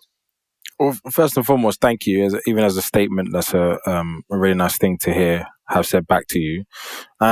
My journey is like I'm the sort of Hackney inner city London kid, born on an estate. Rose to maturation in the 2000s. I think that DNA for many Black people from our community kind of the council estate culture, Hackney, that era and time. And I call myself a survivor from it, really, because it was a very volatile environment, and I think most people were quite susceptible to lots of information. But prior to that, one of 4 children, my mum was a single mother, but she wasn't alone, and she had an amazing community around her of Black women who raised us all. And my house was the center hub. And ironically, that's what, I've become for myself, my community, my friends. She was the center hub of everyone around. And, people used to always pass by our house and plot there. So it was like a kind of place where you kind of met everyone that was around at that time. And I think, the sound of laughter, music, gathering, lots of adult conversation always just gave me a lot more adult context from growing up. My mum used to explain a lot of things that would happen that was very adult themed, but she was explaining to us from sort of like 10, 11 onwards, and just tell us like, this uncle's doing this auntie's doing that, be aware, like these are the lessons, this happens sometimes. And so in many ways, when I think about Dope Black, I think it goes back to those times. But I also think like the context of being a Black boy in 2000s Hackney was another different context, which could have shaped me in a much worse way. But I think there's loads of lessons that I learned and some incredible people that I learned. And I think taking that into, my adult life now in terms of how I approach work is, very, very driven. Like I've seen the floor, I've seen the other end of existence. And I wouldn't say I was running from it, but I'm present to the fact that, you know, I should be grateful for what I do have. But I should also make sure that I don't fall below a certain level, because it's very easy to go back, and I don't have generational wealth to support me. So it's either this or we go back anyway. So that's really prominent for me. Amazing. I love that. And I guess the main thing we're touching on today is fatherhood. You head up an amazing organization called Dope Black Dad. Before we go into the nitty gritty questions, could you just tell the viewers a bit more about Dope Black Dad, what inspired you to start it, and how it's working out at the moment? So Dope Black Dads is a digital safe space for Black fatherhood. Our main focus is mental health, male parenting, and masculinity, and we try to redesign those things in that space. And you know, when we talk about digital safe space, really, it's just a space which is closed off from the wider world, and we're able to have a robust discussion or debate or review how we're living our lives without scrutiny from anyone externally. And like when we originally started, it was this idea of changing the narrative. But what we quickly realized is a few months later is that like, it's so centered in whiteness that it didn't really fit us. And it was no longer about changing the narrative. It was just really just about having an authentic brotherhood that, you know, I think many of the groups and friends that I have, there's some incredible people in there, but I've never had like a systematic group that won't let me fall. And the power of what that is, and you know, the type of different types of masculinity and being baked into it every day and understanding it. So I've lived with these guys for now 2.5 years every day. It's a really powerful experience. So for me, you know, we serve a really good role in the community, not only just for each other to hold each other together, but we also hold people to account, like the fathers of the community in many ways. Like, and we just hold that space, having higher integrity and making sure we're standing by women or making we're standing by the queer community when it's needed. Those types of things are just like what the community misses sometimes, just that voice. And so we play that role and we take it on. You know, I just want to ask, how important is it to have, you know, a father figure in your life? Yeah, it's one of those things. So like up until maybe 21, and I spoke about this actually on my Instagram recently. Like I thought I was having a child at 21. And at that point, it was really clear to me that I had no idea what the automatic of a male parent was. And I think I've seen my mum be, and I know her energy, her ups, her downs, her spirit. You know, when she's in a good mood, when she's in a bad mood, and I know it, and I know when the sea is changing. I know when her frequency changes. So you just around it so much. But I never really had that as a man, and I never knew what that would look like on a day-in-day basis to have someone, you know, just be around you. Like, what does their energy, like, how many kisses and hugs do you give? And so, you know, I do really believe in, not necessarily male and female, but I definitely believe in masculine and feminine energies in the house. And it's about that complete experience of being around children and being around young people, being around people with that balance, that duality of opinion and approaches really does help shape people. And I think I learned a lot from my mum, but there are things that I'm discovering now that is more of a masculine frequency that I'm developing now, which, you know, could have saved time, trauma, challenges from other people and to myself. And so I think it's fundamentally vital, but it's not essential at the same time. So if it's not there, it's very workable to raise incredible human beings without dads, but we do need dads to be present, to stand up, be accountable, and not fall down when, you know, the house splits up or when it gets challenging. And that also even goes back to another level of like just choosing wisely. It's another thing. Like, often we meet people and we try to get with them on the basis of what they look like or what we think they have to offer. We don't consider that we are having like unprotected something. Like, as soon as you do that, child is a possibility just in the act of that, regardless of what safeguards you put in place. So, you know, if you haven't had that audit and you're doing it based on impulse or you're doing it reactively, you're opening yourself up to being in a scenario where you're having an incompatible relationship with somebody that you then have to deal with. And so it's not their fault if it doesn't work out, it's yours, because you're in charge of your own. So, you know, I think that's really vital. And just touching base on that, if it doesn't work out, you know, for whatever reason, how do you still become present as a father and still be responsible? You know, do your duty as a father, because there's some people don't have that scenario where it's, you know, both parents are married and you know, getting along together, but that's still your child. You know. Yeah, but even that as a concept, like the idea that it may not work. For it to work, I have to die. For it to not work, I'd have to die. It's working. Like the sacrifices I need to make for my children is a vital part of my life, my being. So it will work. It's just how. And actually, if I take myself out of the center of it, like I'm adamant that my children won't go through the same experiences that I went through. I'm adamant. Like it just can't happen. And so I've got to dedicate the time and space and energy to make sure that I can be there. And what's the best thing about children, which people always sort of underestimate, is that they're already somebody when you make them. Mm. And this sort of idea that you have to like parent them aggressively into being something, it's just not true. Your presence is actually what makes it, and catching them. So me and my son, he's 5. If you like, this guy he's me evolved. He's me now. He's got skills that I have now that I just never even got close to in my at 5. And he's an incredible human being. And my job is to coach him. What happens is people come and the children come and they're evolved to a really high standard. They're more honest than adults are. They're more authentic than adults are. And then things happen to them. And then you learn to cope with those scenarios. And then you create an act off the back of those scenarios. And that act is what adulthood seems to become. And that's where it's all wrong. I don't have an act anymore. I'm consistently the same person in every room all the time.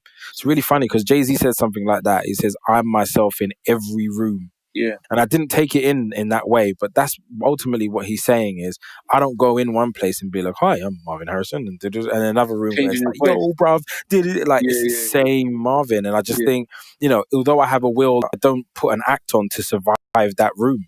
That's right. It's just me. And I think, kids have that purity, and our job is to preserve that purity of who they are and reinforce that who they actually are is okay. It's enough. And they can actually be somebody off the back of who they actually are rather than developing the act. Wow. I have a 3-year-old myself. I know Nicholas has a little one, and I remember even having discussions with Nicholas about sort of the anxieties in leading into fatherhood. Just that desire to want to ensure that you're able to provide in a certain ways and cultivate this child in a certain way. So I just wanted to find out, did you have any anxieties into becoming a father? Yeah, that was a huge part for me. Like Dope Black Dads is a product of me having, I never was diagnosed, but I call it a form of depression. And it was like 8 months long. I was spiraling. Like as I alluded to earlier, I was going to become a father earlier. With my girlfriend at the time, a different person, and I really bought into the idea that I was going to become a dad. And I started telling people I just hit the 12-week mark, and I was adamant that like it's definitely going to happen. I started telling people, getting really excited. I gave the child a name and a gender, and I was really buying into this idea. And then my girlfriend miscarried at the time, and then so when I had my second child and I knew it was a girl, just I look back now and subconsciously I was like spiraling.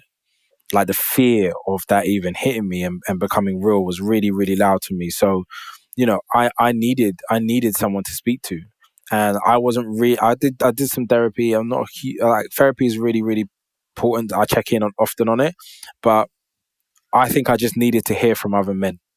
Like there's this book called The Ways of Superior Man, and one of the things they talk about is being held to court with other men that hold court with them. And when you have your challenges, sit with them and hear what they have to say, because it's important that you balance out, your masculinity and your feminine energies. And at times you need to be more feminine in terms of your challenges. And that's what allowed me to consider asking for help, is accessing my femininity. But then that gave me access to a whole group of men to be held account in terms of my masculinity. And that was really, really powerful. So I've got this incredible space now. And anytime I'm challenged, I just go in there, man. Lead with my chair, like fearlessly, and just tell them. And what's great is that you just get so many different, perspectives that it just gives you a rounded view. And sometimes you're bugging, and sometimes you're just like, I get called bullshit on all the time. It's not always fun, but I get called on it. And then certain times you get champion, and you're like, bruv, you're doing an incredible job, man. Don't worry about that. You just focus. And so that balance is vital. Powerful. And I guess one of the main reasons why we've created this forum is for the black man. We're trying to look at the black man holistically.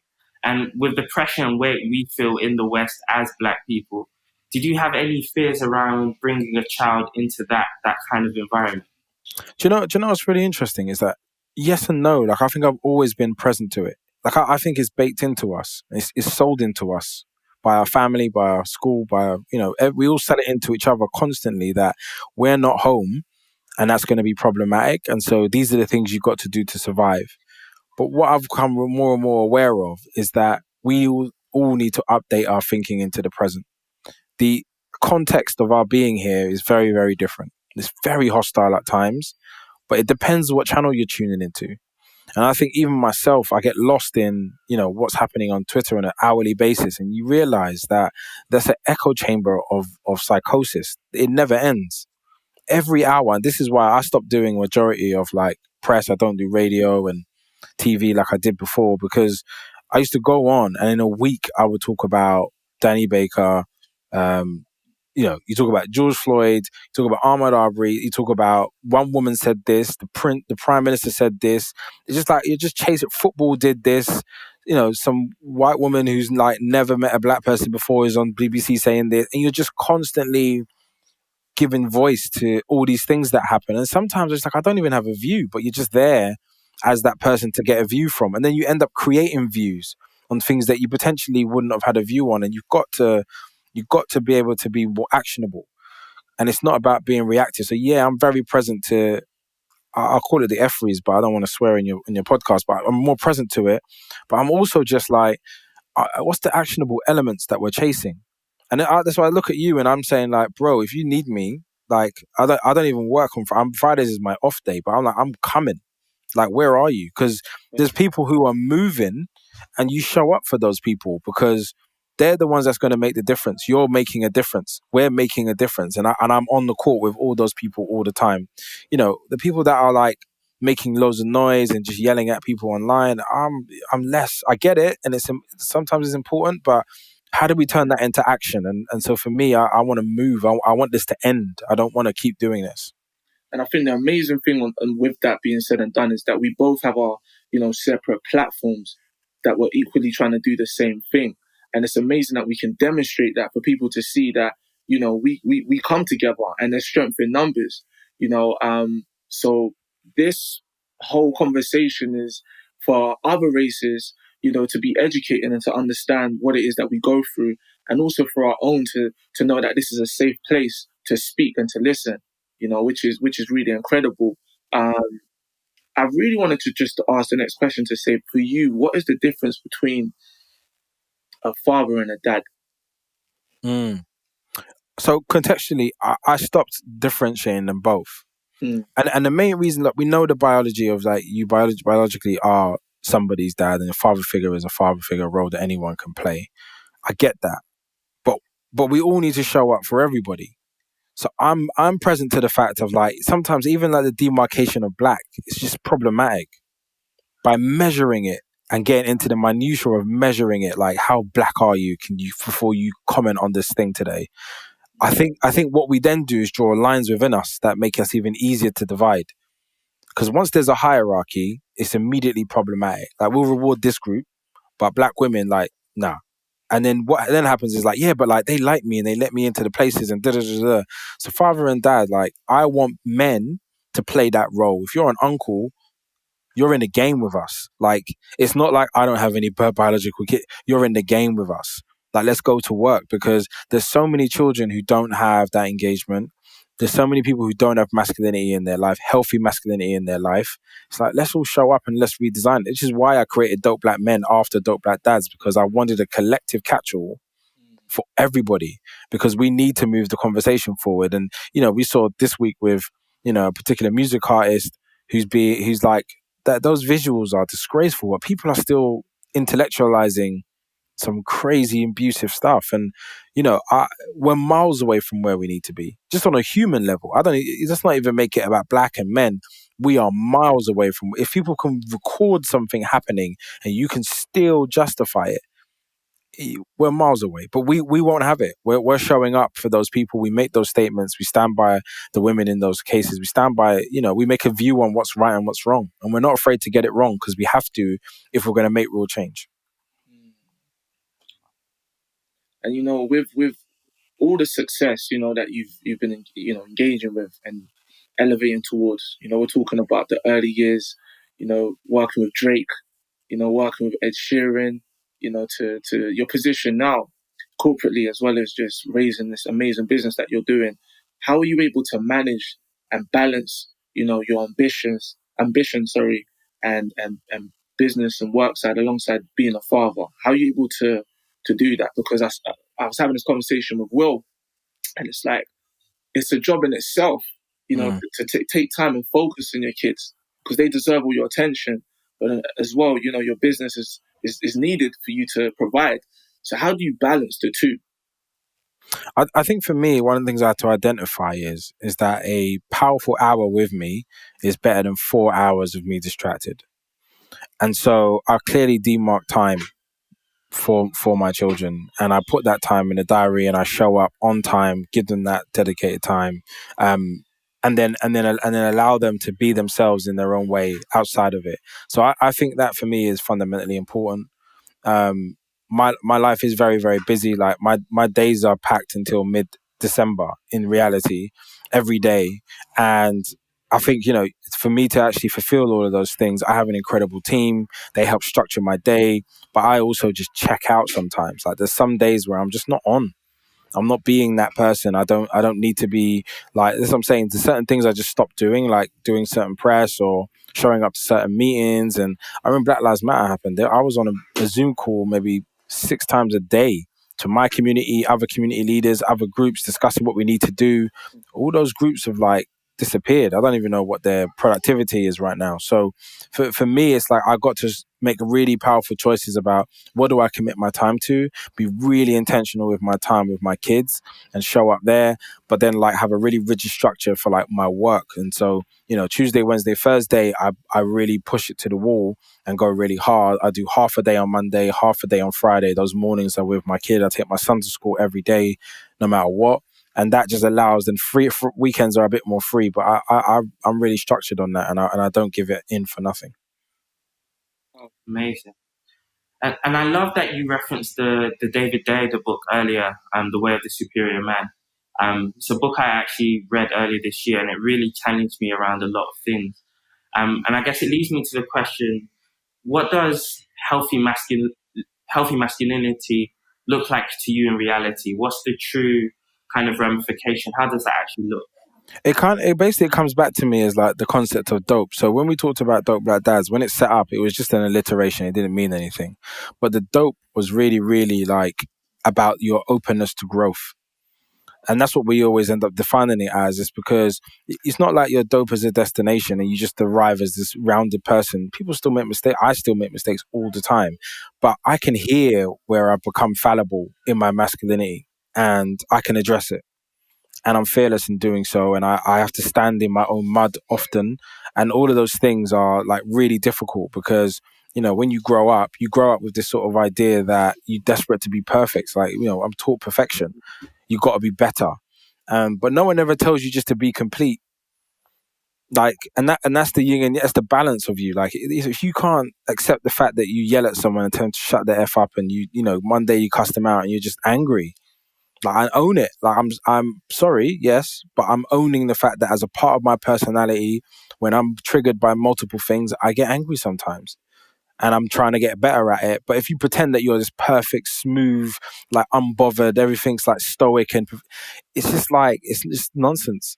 It's nonsense. If you're authentically feeling that, express that. And if you're not, and you actually are stoic, good for you, bro. But most people aren't, and it's not an easy thing to get to. And it definitely is a journey, especially in our community where we're impacted way heavier than many other people. We deal with way more, and we are built to survive way more, but we are definitely going through way more. And it's not right. We just stop loading ourselves with the guilt of perfection while the world around us doesn't even remotely give us the context to be perfect in. It's a real challenge.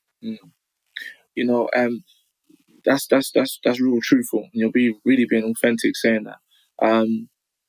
Let's speak about forgiveness to that person that might want to rebuild their relationship, specifically with their fathers.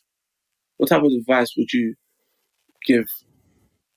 It's really interesting because about when we did our BBC podcast, one of the last episodes we did was about symbolically killing off your parents, and BBC were like, "Excuse me, what's that? Say that again." It was like, "No, you have to keep the title as it is. Don't try and and what that is that our vision of our parents is a concept. It's not actually the people. So like my parents' names, Jennifer and Boswell, that's my parents' names. They're people. They were me. They were a version of me. And I never consider my parents in that vein. I consider them as like these almost godly characters who must do and they must be. And like, why didn't my dad do this? And why didn't my mum, just constant questions of expectation on what parents should be. And we never get introduced to their full wheel of who they actually are. So, my dad is a stranger. I haven't seen him in years. We don't have a great relationship.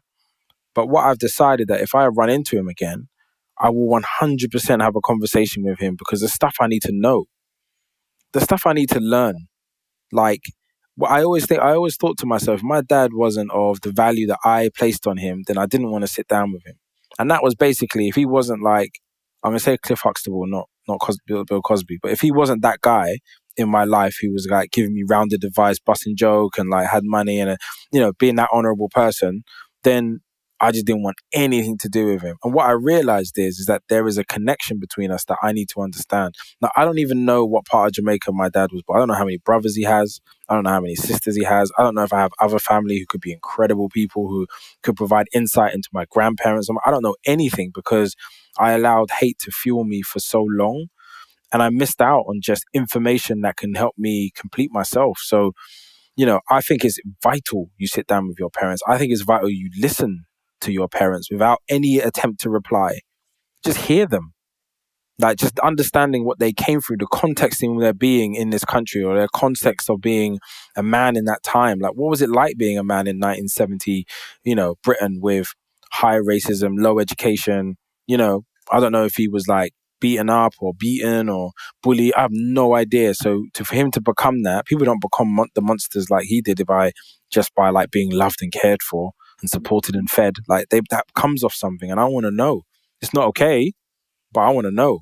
And I think that empowerment frees you from, the expectations of your parents, and it allows you to be a much better parent that's like considered and in your own head rather than the head of your own parents. That's powerful. And I love the way. Sorry, were you going to say something? I was just saying that how powerful that response was, man, and honest as well. Yeah. And yeah, following on from that, in the midst of growing up with that void, well, you could say void in not having your dad around, how did you go about personally figuring out fatherhood, and how do you have such a good outlook on it now? Like, what was it for you that made you figure it out the way you had done? So my brother had a child maybe 7-8 years before I did, and so I talked to him a lot when I first became a dad, and I used him as a barometer about how to approach certain things, which was great. I think not having a father gave me a rule book on how I didn't want to be a father. So I had maybe 50% of the answer through that, and so I used that to start me off. And then I think my wife, she's an incredible heart, and she shaped many of my views and opinions based on her own values. And that merging of values has like been fundamental in my children. So my son has the kindness, the empathy, the love that I struggle to display, and he has my drive. And so between me and my wife, we've created a rounded human being. And so when I see that witness back at me, it relaxes me. It lets me know that it's working. Like it's a measurement. Indirectly, it's just a measurement. And then my daughter has the like fire that my wife doesn't have, but she then has this like I don't even know how to like, the fire comes from me, but this like emotional complexity of being able to just enroll people into her. She's just such a powerful being, and I'm like, that's us. And so for me, it's like it means it's working, and I listen to my children and I watch them. And that's what tells me that I'm doing a good job. The rest of it is all too conceptual. I can't measure that in anything. I just measure them on like some core values, and they hit the note for me. And I got to keep that going. I got a minimum 15-year contract with potential for another 50-year extension. So you know. I like that. Yeah. And do you ever face conflict with the way you want to potentially raise children, and the way your missus may? Is there ever conflict there? And if there is, how do you manage that conflict? Because you're obviously going to be two very different people from different households. How do you manage that? Yeah, it's fundamentally different. Like my upbringing is working class, child of Jamaican, grandchild of Jamaican. There's a lot of challenges in that community at that time and my family, and so very proud, very strong, very that we know that DNA. We don't even need to explain it. And my wife has a more middle class of her values, and her mum's slightly different. She's a psychotherapist, she's a doctor, so there's different energy and frequency and ways of handling things. And I think there's things that I've taken from her that have been extremely valuable to myself and also to our children. But it's not been smooth. Like when I had children, I had a view, like a strong view about what this was going to be. I was like, I'll beat my kids. I don't care. And she looked at me and she was like, I don't want that. And I was like, what do you mean? Like, that's important. That's a part of it. Like, I was almost looking forward to it. I was like, yeah, this is it. This is the time. I structure you the way I want. Like, you got to do. And she was just like, no. Like, she, my wife is incredible. She doesn't sit there and be a wall often, but she was a wall. She was like, no. That's so I had to sit there and consider, like, what do you mean no? And you open up your idea, and then I met my kids, and they're young, so you're not going to beat them for the first year, 2 years, 3 years, because you're not a mad person. But you realize that actually it's like, I don't need to beat you. I'm like way more intelligent, and I can talk to you, I can coach you, I can be an example to you. Like, your children are you. So the second that you take this whole stance of like, I'm going to beat them, you might as well beat yourself. That means you're messing up. If they behave in a way and they're not listening to you and they're yelling and they're hitting, that's you in the house replicated in a human being. That's your information going into their DNA. You've got to look and adjust your approach. And they watch you in such a way, they pick up on your nuances in such a way. Like, that's why kids smile at their parents. It's not biological. They're mirroring you. And I think it's like one of those things that I learned that, and it became really, really aware and sensitive. So I have to clean up with my son all the time. We got to talk. Like, if you witness something that you shouldn't witness or hear something, we got to have a conversation. What did you make that mean, bro? Like, it's just like the other day we were talking about what to do when you're not calm. And he was like, Dad, I need to do my breathing. And I was like, okay, cool, let's do your breathing. Why do you do your breathing? It's because, well, I do it when I'm sad. I do it when I don't know what to do. And it really helps me. And I was just like, I almost cried, to be fair. I was like, my boy knows meditation. Because, the days when I had rage and all that, Sky in primary school, I used to get angry as hell. And I was like, I wish I had some tools in my box to be like, how about you don't get mad? How about it's not that serious? And so he's picked that up from me. And me and my wife are very, very, very different. But the beauty of like the subtleness of how we complement each other. But what I realized is I wanted our parenting style to be like Bonnie and Clyde, two people going at like parallel speeds and co-parenting. What I realized is actually a dovetail. It's kind of like you go, then I go, and then you go, and then I go. And that allows us to kind of clean up after each other, but also catch the things that one person misses and add the completeness. So if I go too hard on the masculine, he can come in and just like add that other side and that perspective to it. And it creates a rounded approach. And yes, we got each other's back, but the rounded approach of different styles means that they get a rounded approach in how they deal with challenges. So that for me is the most important thing. And I want to maybe ask another question on top of that is, why is it important for men to speak? Why is it important for the fathers to speak? Do you mean in the house or just outwardly in general? Period, like in general. Because the reason why I say that, sorry to interrupt, is because we hold a lot in, because we don't know if anyone's going to listen with the same genuine energy that we're bringing. And so because of that, we hold a lot in. There's a lot of things that we want to express, but sometimes we don't know how to. Why is it important for us to speak? Because that's why we're here. At the moment, I think masculinity is a bit of a cage. And I think, there are a group of men, there are individuals who want to apply healthier forms of masculinity.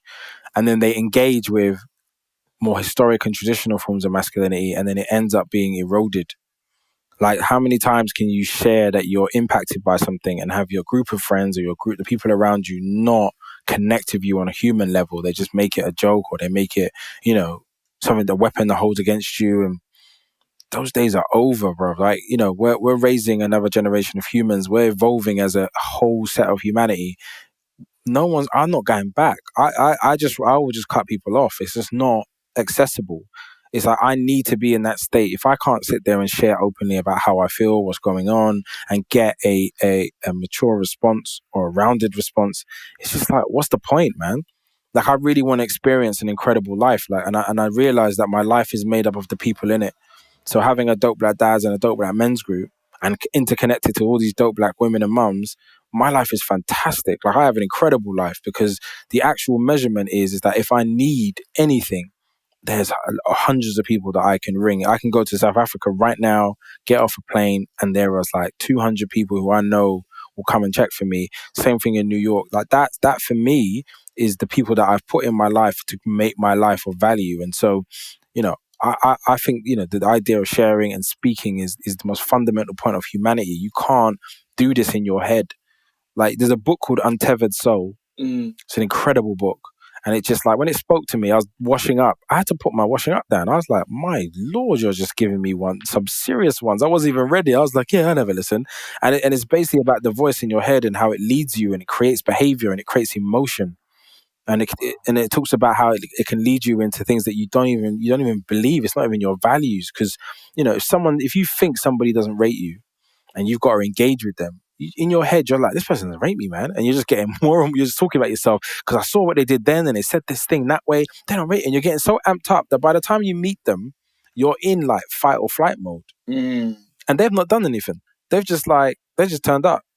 And if you can't separate what's real versus what's in your head, you always, always, always fall foul of your own values. That's powerful. You'll get sucked in. And so, one of my really closest friends, he has this thing where I feel like he talks to himself in his head, he convinces himself of an outcome, and then it becomes so factual to him, he can't move from that position.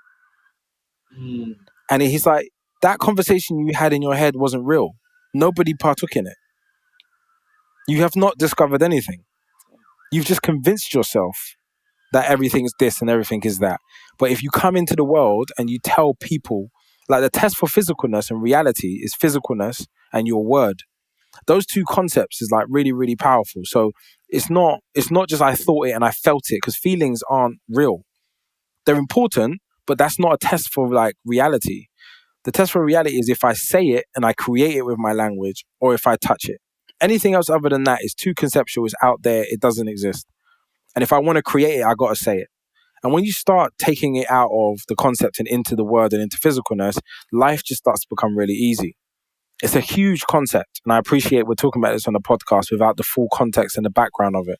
But it's such an easy and fundamental way to come out of your head and into reality. So every time someone upsets me, I ring them. Like what's happening? It's not even confrontation, just like, let me understand, talk to me.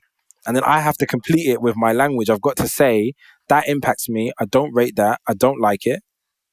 I'm not okay with it. Actually, we got it wrong. Whatever it is. Because if I don't complete it, it accelerates what I think.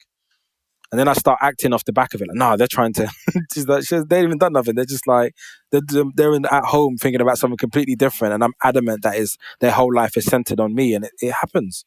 And it accelerates with race as well. It's a thing that happens in our community more because we're constantly adjusting. We're constantly adjusting, very aware that we're in a world full of whiteness, and we're trying to see where do we fit in, and are we okay? Are we safe here? Is that right? Is that not right? So we do it anyway, then it gets accelerated by us. And so we need to stop and come out of our head and speak things into existence. Wow. And to the viewers and listeners, what would you say is next for Marvin? What have you got next in store? What should everyone be looking out for? So I have my agency, Beloved, BELLVD, which is a DEI agency, and we're a partnership to now quite a few businesses around the UK, actually the world now. We've got some US clients and some European clients. And our vision is about, I believe that the transition of humanity can happen in the workplace, because it's the one place that people turn up with some level of consciousness. you try to do it through the news and it'll definitely have value, but you can't come to work with your full bottom. So you have to turn up with something present to you. And then we can work together with those businesses to provide education and training. And we can remodel those businesses in the vision of what the future of humanity needs to look like. And then that becomes an incredible gateway for us to then get to real people who are challenged, who are in these places. And, I've worked in business for 15 years and I've never had a company that's really been considerate to the racial conversation. And then this year, everyone's trying to be, but it's so many years of hurt and challenge, man. If you've worked in businesses for this time, it's really hard to trust. It's really hard to feel real affinity for those companies at this point when you've been working there for 15 years and being dismissed on your race and like having people say some crazy stuff to you or disrespect the country you come from and all this stuff. So, our business is about being in the life of those companies and really getting our hands dirty and transforming them from within. And we've had some incredible clients and some incredible successes, and I'm really happy about that. So that's the big thing. And then for Dope Black, it's about expansion now. It's about going into more countries. Our expansion got halted because of COVID and not necessarily being able to travel where we wanted to. But Australia and Jamaica is launching. The US is getting more spaces. South Africa will get more spaces, and then we're also growing where we are in the UK and becoming more structured. And we're now formally a CIC, which I'm the chief executive of. And it's about getting all the communities in one space and us all working together in pretty much a very flat structure to improve the outcomes of our spaces. And we're getting real inroads with a really good group of people. And I'm really excited about it. It's amazing. Fantastic. And how do people stay in touch with yourself on social media and also the Dope Black Dad movement? How do people get in touch? So for the Dope Black Dads, or any of the Dope Black movements, just follow them on Facebook groups. That's our primary home. And then you can obviously hit us on one of our websites. Is available on there. But at Dope Black Dads on every single platform, or at Dope Black as well, which is the master page, and that will give you access to more of the stuff we're doing across all the communities. Amazing. Thank you so much for your time. Thank you for your amazing pearls of wisdom. Super grateful. Thank you. No, I appreciate it. Thank you, guys. Sully Breaks, Marvin Harrison, thank you so much for those incredible talks there. Sully, first and foremost, I'm not married yet. You know what I'm saying? Like we spoke about earlier on before, at the start of the show. The start of the event, start of the day. Let's talk about the start of the talk. All right.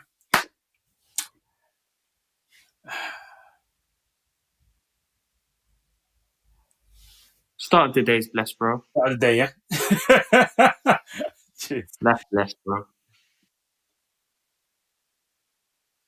A huge major thank you to Sully Breaks and Marvin Harrison. A lot of insight there, like an insane amount of insight, especially for somebody like me. I'm not married and I'm not a father yet. So just being able to gain and glean that degree of understanding, like we spoke about at the start of the day, there are many that have gone, that have done, and there's many that we can learn from. So a lot of key points there. And I'm going to hit a few of them for you guys, just for us note takers out here. Sully Breaks talked about avoiding third parties in marriage.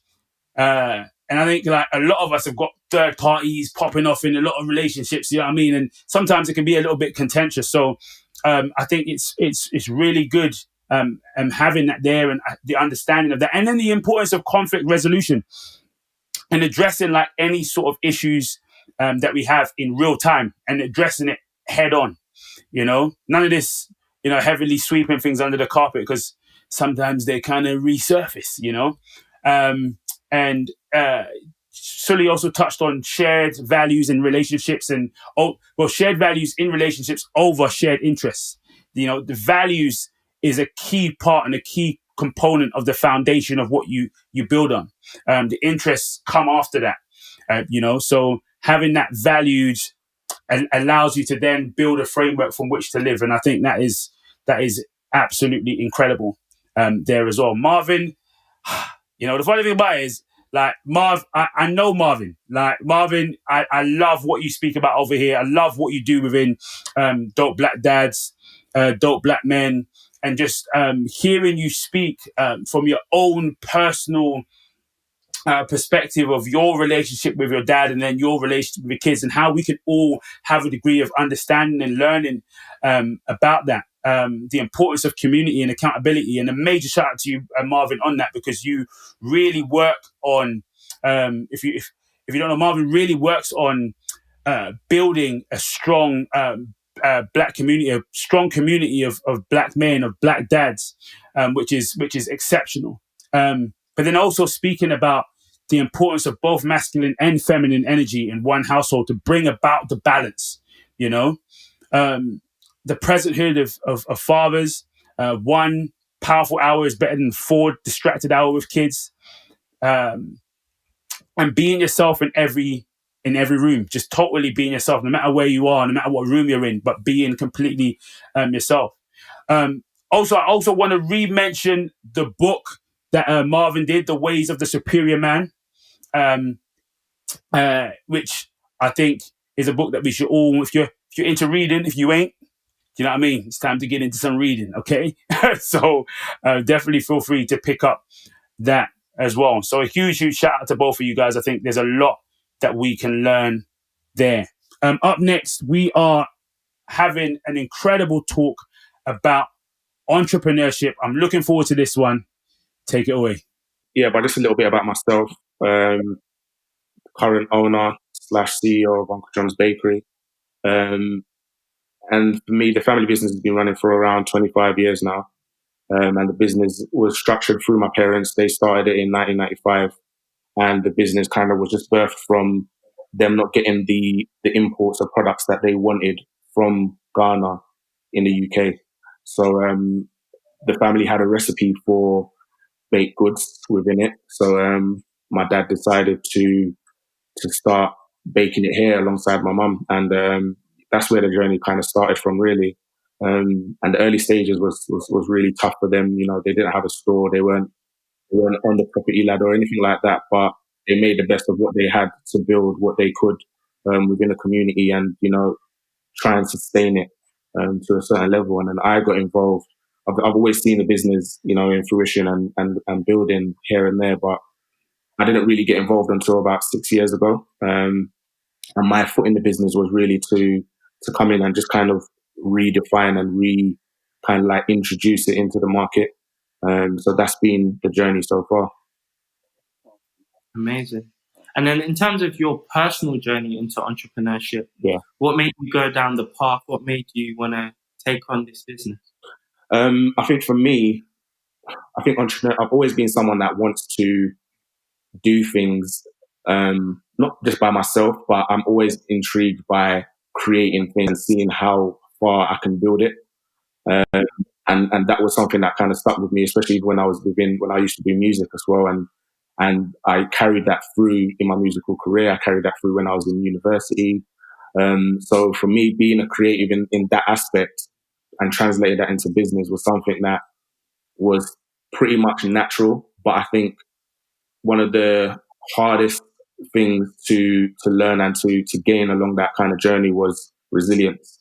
And that's something that now I've carried through so much more up to this date. And one of the main things also was just kind of realizing that legacy and ownership is something that is so important within our community that we need.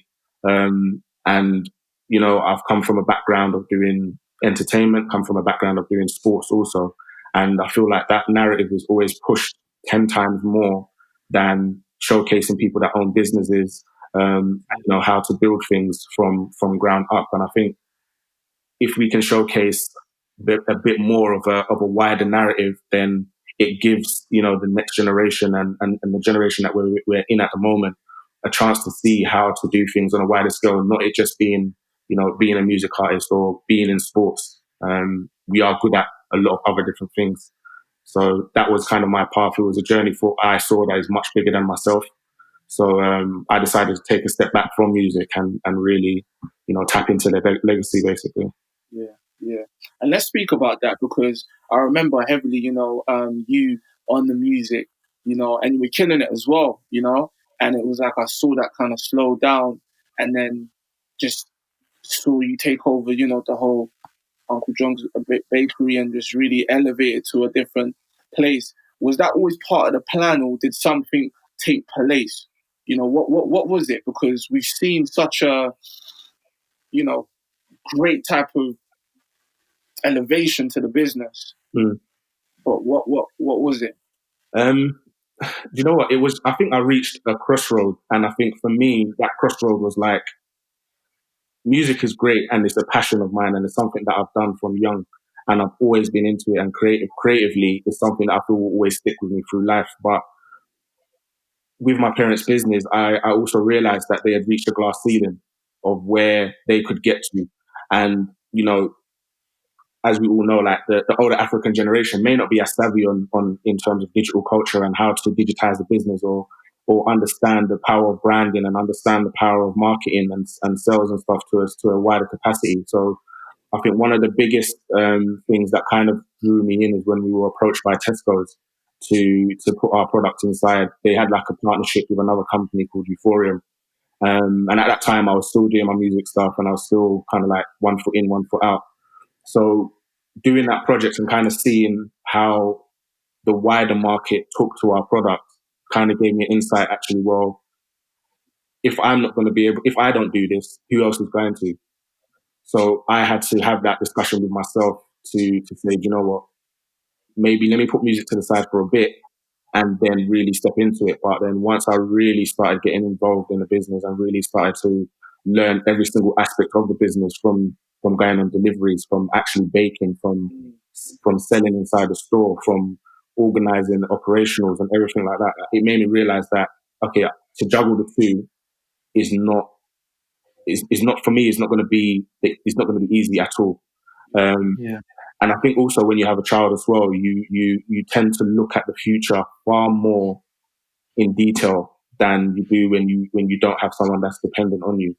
And for me, I wanted to create and leave that extra legacy for her to see what it's like to be, one, a black man in the UK that can actually stand up and you know, create something that is for a generation, and two, being a positive role model to the best of my capacity. I love that. And I think one thing you touched on earlier was around the whole topic of resilience. And I know in building business myself how important resilience is. Aside from that, what would you say have been the key attributes you've needed to build the business you've been building? What key attributes would you say every entrepreneur needs? I think one of the basic key fundamentals is understanding that it's based on facts and figures. Once you identify that business is not an emotional entity, you have to approach it and understand that you have a product. It's not, once you put it out to the public, it's no longer about you. It's about how the audience, is about how your customers engage with that product. It's about how they feel about it. It's how what experience are you giving to them? And for me, I learned that kind of journey through music as well. So I understood that straight away and understood how to try and translate that through, you know, a company that people knew, but they didn't really know what the actual story was behind it, what kind of experience we had experienced as a company, and why we started it, and, you know, what it's about. And I think adding all of that kind of together kind of created a platform for us to branch out that bit further. And what were some of, you know, the toughest lessons on the way being in business? One of the, I think for us, like, this is a family-run business. So one of the toughest things is working with family in business. Yeah, that's real. It's tough because you have to be mindful of how you. I think, you know what, in Ghanaian culture, and I think in African culture in general, there's a respect barrier that you have to have. And when you're going into business and you're discussing facts and figures, there's certain things you're going to say that is going to shake the foundation. And to really identify and solidify what your kind of ideas are and how you want to execute it is a big task. So that for me was probably one of the hardest things to do, was to kind of convince my parents, like, you know what, this is what it's going to be. This is what it is. That everything is changing. The whole system, the store, how it looks, everything is changing. From everything was scratched, was taken back to its bare minimum. It was pretty much like we started the business from scratch again. And it was hard because for them, they've built it in their eyes and their vision. And I'm coming along and just basically coming just to change everything. And It was very disruptive, but at the same time, I knew taking that on board myself, I had to fulfill that to the best of my ability. And it was a weight that I don't think many can carry in terms of doing that, but I knew I had to pull through and kind of showcase this is the reason why this needs to be done. And I think in business in itself, a lot of people tend to always, especially in this day and age, look at the short term rather than long term. It wasn't a project. It wasn't something that I thought, okay, yeah, it's going to take 2 years, 1 year to turn it around and, boom, we're going to be here. We're going to do this. We're talking 5, 10, 15 years. And still, there is still ideas of growth. There's still ideas of expansion. There's still ideas of innovation. And all of that is all carried in within the business now, but they've seen now my parents have stepped back because it's moved well on from where they saw it, but they can see everything in fruition of the vision of what I said I wanted to do and it actually happening. And I think there's nothing better than action speaking louder than the words. Yeah. That's proper. And from the outside looking in, entrepreneurship, it looks glamorous, isn't it? It looks like it's the thing, right? And we can all relate to this. But speak to us about the day-to-day realities, the truth. What we really have to go through. I was saying to Will and some of the members in our team, because they have their own businesses, it's like a tidal wave, like, you know what I mean? Like 1 minute you're up, you've got the surfboard, then it goes down and it goes up. And it's like, could you tell us from your perspective the realities? You know what? I think it's I always kind of like have this analogy of like just life in general is never going to be straight. And it's like just living in general. If you look at a heartbeat, it always has to go up and down in order to know that you're alive. And it's the same that applies across so many different areas in life, whether it's to be in relationships, whether it's to be in business, whether it's to be in something you're passionate about doing, if you're going to get into football or whatever. Like, you have to understand that there's going to be points where it peaks and there's points where it drops and dips. It happens in the financial markets. But it's understanding where your opportunity lies within that. And understanding your heartbeat for what you're into. And I think for the difficulties come like, no day is ever the same. Especially when you're running an organization and we've got around 15 to 18 members of staff. So we've got staff in our store. We've got drivers. We've got workers that work in the factory, that bakers, senior bakers. We've also got a couple of staff in the office. So managing everybody's different way of thinking, a lot of people from different backgrounds.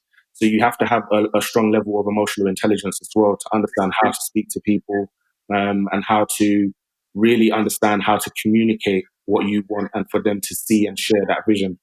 I think one of the hardest things is trying to share a vision that maybe others may not see because they just want to just work and go home, and trying to translate that across. But I think, no day is the same. You get customer complaints. You have to make sure that the customer comes first and making sure that they get the best experience. And I think we hold ourselves to very high standards in terms of how we operate, and doing that as a business. I think, especially in back businesses, I feel like there is always this stigma attached that you're not going to get a good level of customer service, or you're not going to get a good level of quality. And for me, working outside of the business really showed me and made me understand that how important it is to maintain that. Not even the fact of it just being a black business, but just maintain that as business, because if you get quality and you get consistency, you're going to want to go back. So that is something that should be part of the ethos of a business and how you run it. So for me, I think it's just maintaining. You have to maintain a good level of mental health as well along the process, because it can really consume your mind. And for me, there was I went through also a transition. I put a lot of my worries and my kind of like extra thoughts through God, because for me, I grew up in a Christian household. My parents, went to Catholic church. I went to Catholic school.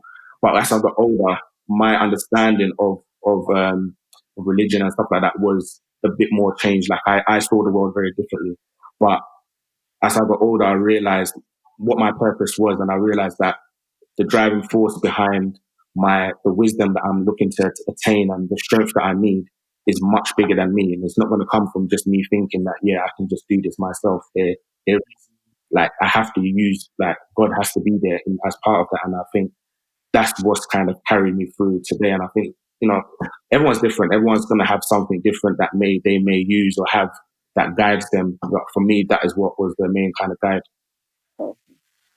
And on top of that, I guess my question would be, how have you upskilled to be able to manage such a large team, to be able to deal with, like, upskill in terms of your emotional intelligence as well, and also upskilling in terms of your mental health capacity, like your capacity to deal with this large workload and still be okay? Like, how have you managed to upskill?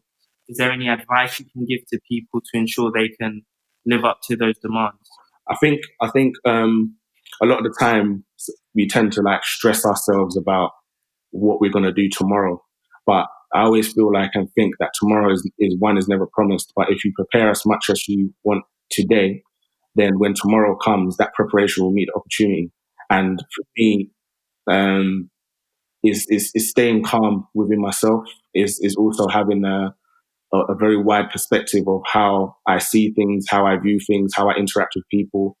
All of that accumulates to the journey that you're going to go on, because it's not a journey for the faint-hearted. Like I'm sure both of you guys know yourselves, it's not at all.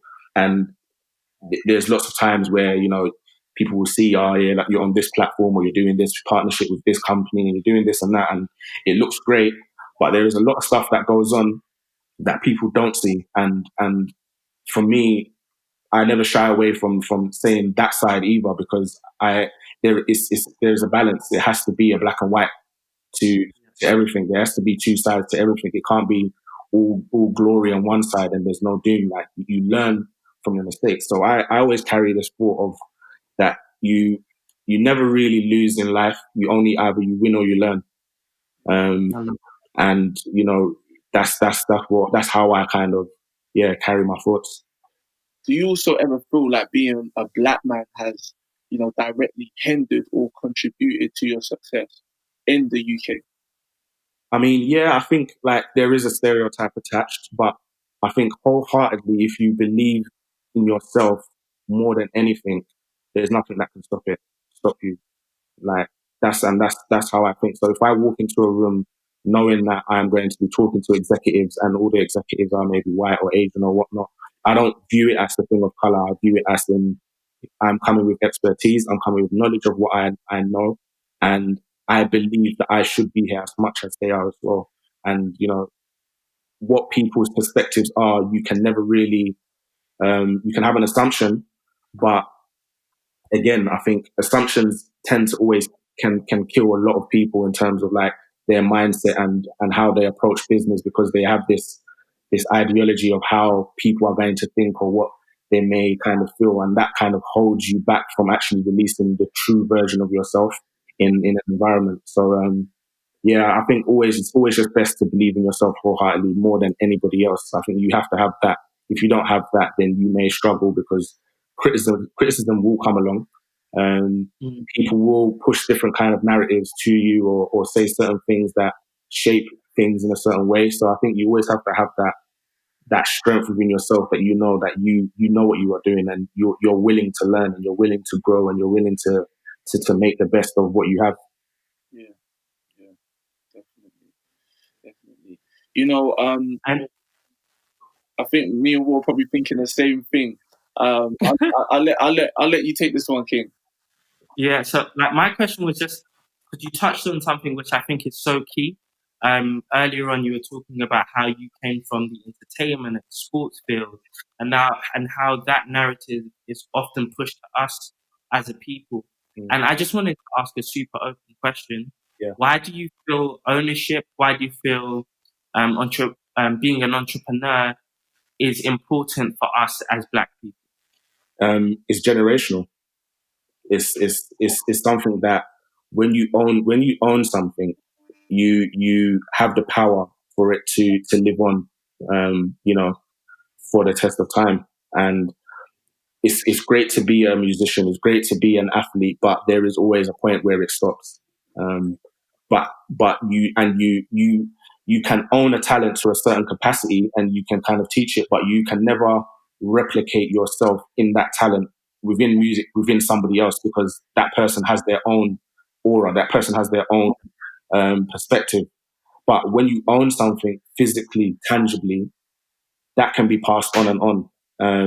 And we see that through property. We see that through people that have like different saving funds, that investments and stuff like that, and people that own land, and all of these kind of things are, in a way, nature's gift to us to use and build and sustain. And I feel like because the narrative has been pushed more to do with like entertainment and sports and stuff, we tend to forget that actually that's also a very massive foundation. But yeah, I just feel like I think Western culture as well has a part to play. Social media has a massive part to play, and it's using these kind of like narratives and these platforms to start to shift the mindset a bit more, and let people see the wider perspective and not just one or two different views. I think one thing that we all have in common, especially when it comes to business, is that we have a story, and it's about amplifying the truth in our story that allows people to engage just beyond just the product or service that we deliver. So with that being said and done, how important is it for people of color, to be in rooms that are celebrating business, so we can also add to the economy and the growth of entrepreneurship? Yeah, it's very important. It's very important. It's almost like you have a panel discussion of people, and everyone's going to come with their different perspectives of how they see things, and everyone's going to have also a different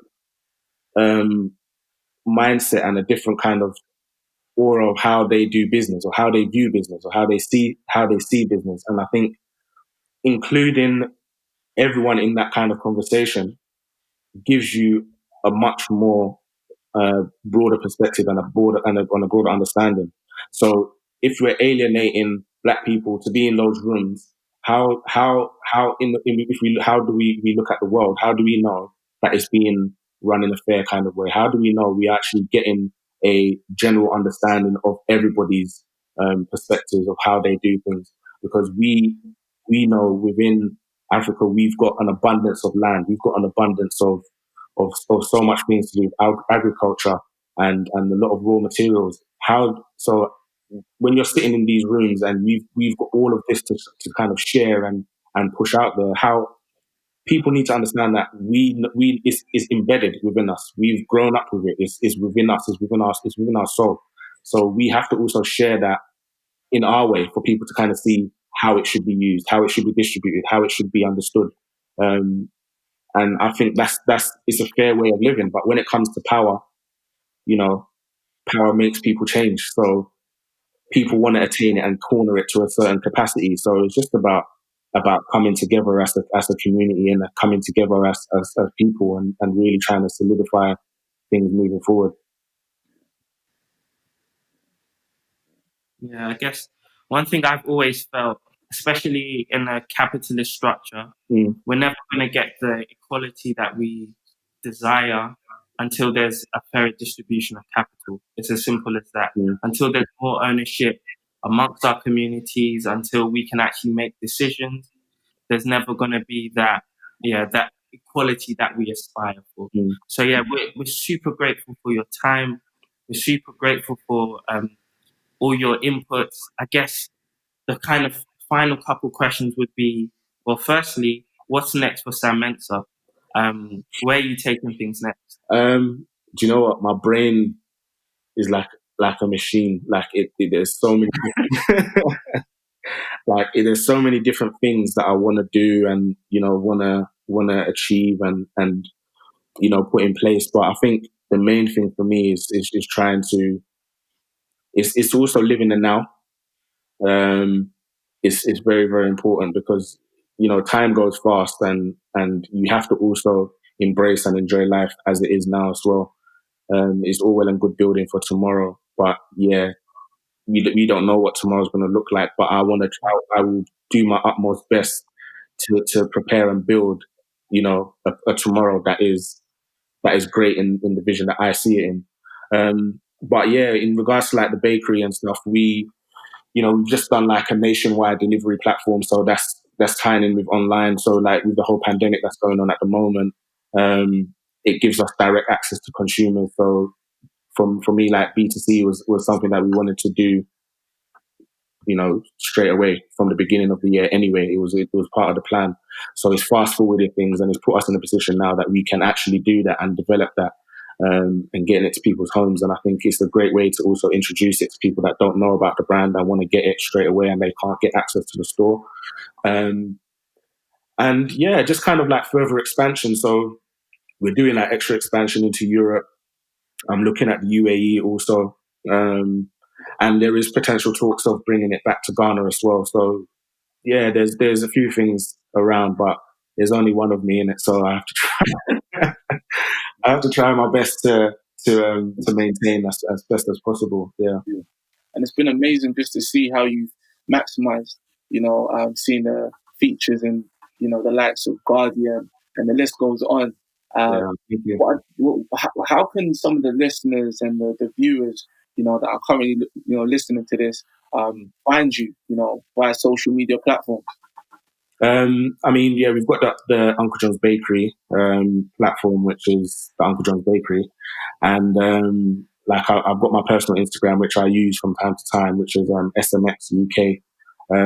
Yeah, I'm always like open to speak to people, like share ideas and talk things through, because I believe that without communication, there's no way you're going to know or understand perspectives. So we always need to communicate as much as possible. But yeah, I can be sometimes a very hard person to get hold of. But like when I have the time for people, I always try my best to share and to help build, because yeah, we all need each other, man. As in more ways than one, we always all need each other. So yeah, I always try and do that. And yeah, you might find me in the bakery from time to time. Yeah, that's the best ways to reach me. Yeah, man. All about the dough. I hear that. Yeah, that's it, man. That's it. Well, we just want to thank you. Thank you for your time. Thank you for the wisdom, the transparency, and to any listeners, you heard it here first from Samuel. It's not easy, but when you are persistent and you believe in yourself, own, and of course, extend that legacy, good things will come through, man. So thank you again. We appreciate you for real. Yeah. Thanks for having me, man. Thanks for having me, man. And also you guys as well, man. You guys are doing great things as well. So definitely, man, keep up the momentum, keep growing, keep persevering, and everything will come in this time, definitely. So we just have to just keep on doing what we're doing. Thank you, man. Thank you. No doubt. You at the top, bro. Blessings. Well, a huge thank you to Samuel Mensah and Will and Dex there. Honestly, when I had a look at this entire spread that we had today, entrepreneurship was one that I was definitely super excited by, because I think within the Black community, we have a natural knack for entrepreneurship. But then the scalability and understanding of how to take it from this level to the next is one that I really wanted, or was really intrigued, I should say, to have a greater degree of understanding in. And especially from a group of people who are all very involved in it. Some key takeaway points: business should be based on facts and figures, not on emotions. And I think us as people and us as men, we do get very emotional from that standpoint. So we need to be able to understand and divide the two. Being able to modernize a traditional family business and making it thrive into a big business. We talk about the likes of big companies like Louis Vuitton. That's somebody's name. That's the name that belongs to someone. That's a family business that's now become what it is. So the understanding of scalability and taking something that's here and building it into something absolutely thriving. And honestly, just sharing the nuggets about how he transformed his family business into something that is absolutely thriving in today. So honestly, a massive shout out there. A lot of nuggets, a lot of takeaways there. And I think it's going to be some powerful stuff for us to take from today and drive forward into our future. Talking about driving forward in our future, we have our next talk, and that is on aspiring talent. Will Dex, over to you. Yes, man. So we're here again, King's Talk, and we've got a special guest, and we're going to focus this topic on young talent. So what we do is we allow, the next speaker just to tell us how they're a king in their own field. So we're going to give this one to you. Introducing Mike Edwards. Let's go, King. What's going on, people? Sorry, I realized I'm wearing my baby harness, so not really swagging out today. But I thought that was part of your outfit, man. It looked all right. No, that was not part of the outfit. That was, but I'm doing all right. I'm glad to be part of this panel, speak today, and offer some words of wisdom that's helped me along the way, and mainly just to kind of be a part of the conversation. I think a lot of the times it's about having that conversation that open doors. Never be afraid to, I would say, ask that silly question. That silly question is only one idea away from changing the whole perspective. Definitely. So, Mike, for some of the viewers and listeners that might not know too much about you, could you, explain, a bit about your background and what you've been into? Yeah. So I'm an athlete. That's one of the things that's helped me get my foot in the door of many things in life. British champion formerly, and now represent Team Nigeria. And I'm training for the Olympics whenever that does commence. And aside that, I'm a TV personality, so I've been fortunate to be on the big screen a few times. Not movies, but reality TV. It's mainly it, really. And yeah, I'm an entrepreneur. I work for myself, and I build a brand from scratch. I'm Britain's first and only black-owned cigar brand, and just trying to take it, to the next level. Bit by bit, slowly getting there. So, yeah. Incredible. And what disciplines would you say you've used to best cultivate your talents and your gifts? Resilience. I know that's a broad one, but resilience has been probably the my biggest strength in enabling me to get to the level that I'm at now. A lot of times it's because I just don't quit that I end up unlocking the key right when I'm getting ready to quit. It's like, finally I found it. Then I'm in. And that's kind of been my talent, really. I know it's not really like superior, but that has been one that's helped me a lot. It's just like keep knocking the door and keep knocking at the door. Yeah. And a lot of young people see from a younger age that they're supposed to do a specific thing. Whether that's in music, whether that's in sports.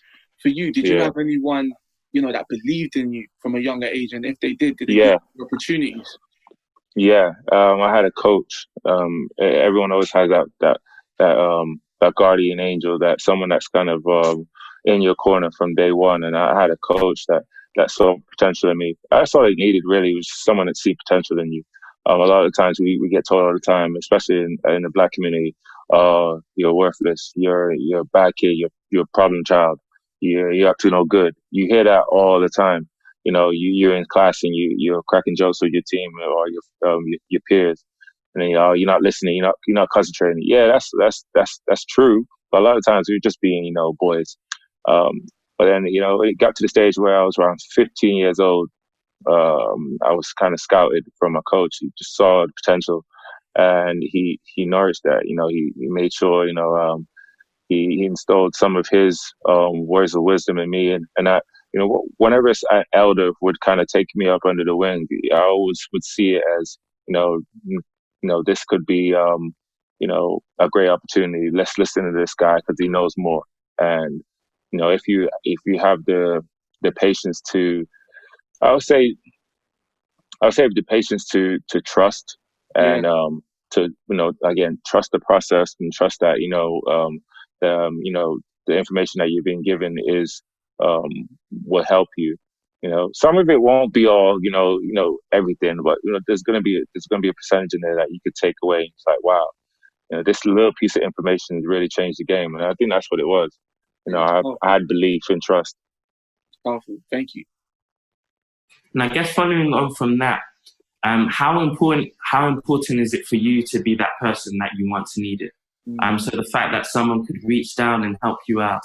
And yeah, we're grateful for you investing your time today, and it's clear that you are doing that. So yeah, how important is it for you to be that person you once needed?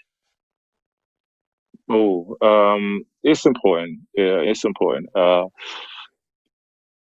As many ways as I can try to look at it, we still need mentors even to this day. Even to I'm 30 years old now. I still reach out to my elders. I still reach out to those that have been there before me, or continuing to push that barrier. And I think the more you aspire for greatness, and for achievements and new levels, I feel like you're only going to surprise yourself in whatever way that may be. You might be like, whoa, don't need to be here. Well, you could be like, wow, this is what I've arrived. And I think that's kind of, be curious, man. And if you see someone doing things that you feel like you want to do, you can't be don't be, how should I put it, envy by a person, but not everyone is going to be approachable, but some will. And if you keep knocking at that door, eventually they'll be like, man, this guy's a pest. What do they want? And then they might just grant you that risk. Yeah, and that's it. Yeah. So there's a lot of things you're involved in. Very busy man. Being the entrepreneur you are with the cigars. Of course, you just had a successful new show come out as well on MTV. Congratulations on that. Thank you. And Thank of course you. as well, you got a beautiful wife and an amazing newborn baby as well. Thank with all you. this international great success, what is it that keeps you grounded? I haven't arrived. That's the thing that's kind of like in the back of my head. I still haven't. Right, it's great stepping stones. But I always have that mentality that I made a promise to myself, or just I kind of made a pact to myself when I was young what I wanted out of this, and I'm still on the journey. I still train 3 hours a day. Still trying to chase my old shadows and then further better that on, and that's what kind of that athlete mentality gave me. Kind of gave me that kind of that black mamba. You hear Kobe always talk about it. Job's not done. Job's not done. I think that's kind of what I have in the back of my mind as well. Job's not done. Oh, yeah. And obviously being a black man, killing it in all these various fields. Do you feel being a black man has hindered or boosted your success in any way? It's a good question. In some aspects, it's given me a chip on my shoulder, which to some degree it's been a blessing, but then sometimes it can be a curse, because sometimes I could just be like, I'm gonna go through it regardless. I'm not listening to nothing. I just kind of have that kind of like, I just kind of have that kind of like that persona that I'll show you, and I think that's kind of like the what we have in our community, where it's like, if you tell us we can't do something, we'll do it tenfold, because we've always been told, as a black person, you have to outwork times 10. So that sometimes it will come up, like, for example, when I won the British Championship, I went into the podium with my cigar, and to my surprise, it was like not something that was commonly recognized, and wasn't really acceptable. However, like I grew up in a community in sports culture, the way winning is synonym with cigars. you win, you light a stoogie and you celebrate and you puff your smoke. That's how winning is done. So when I did that, the British media, kind of scrutinized me in that aspect. And afterwards, it was like, well, I'm representing Nigeria anyway. You know what I mean? So I was gonna, so so it's helped me by being able to connect with my roots and be a black man in a white society, because we're intimidating as well. But we're intimidated when you're talented and black, and educated. What shaped your mindset to be resilient, to push on, even to have this chip on your shoulder? Like, what would you say were the fundamental things that shaped you to have the outlook and the positive outlook that you have?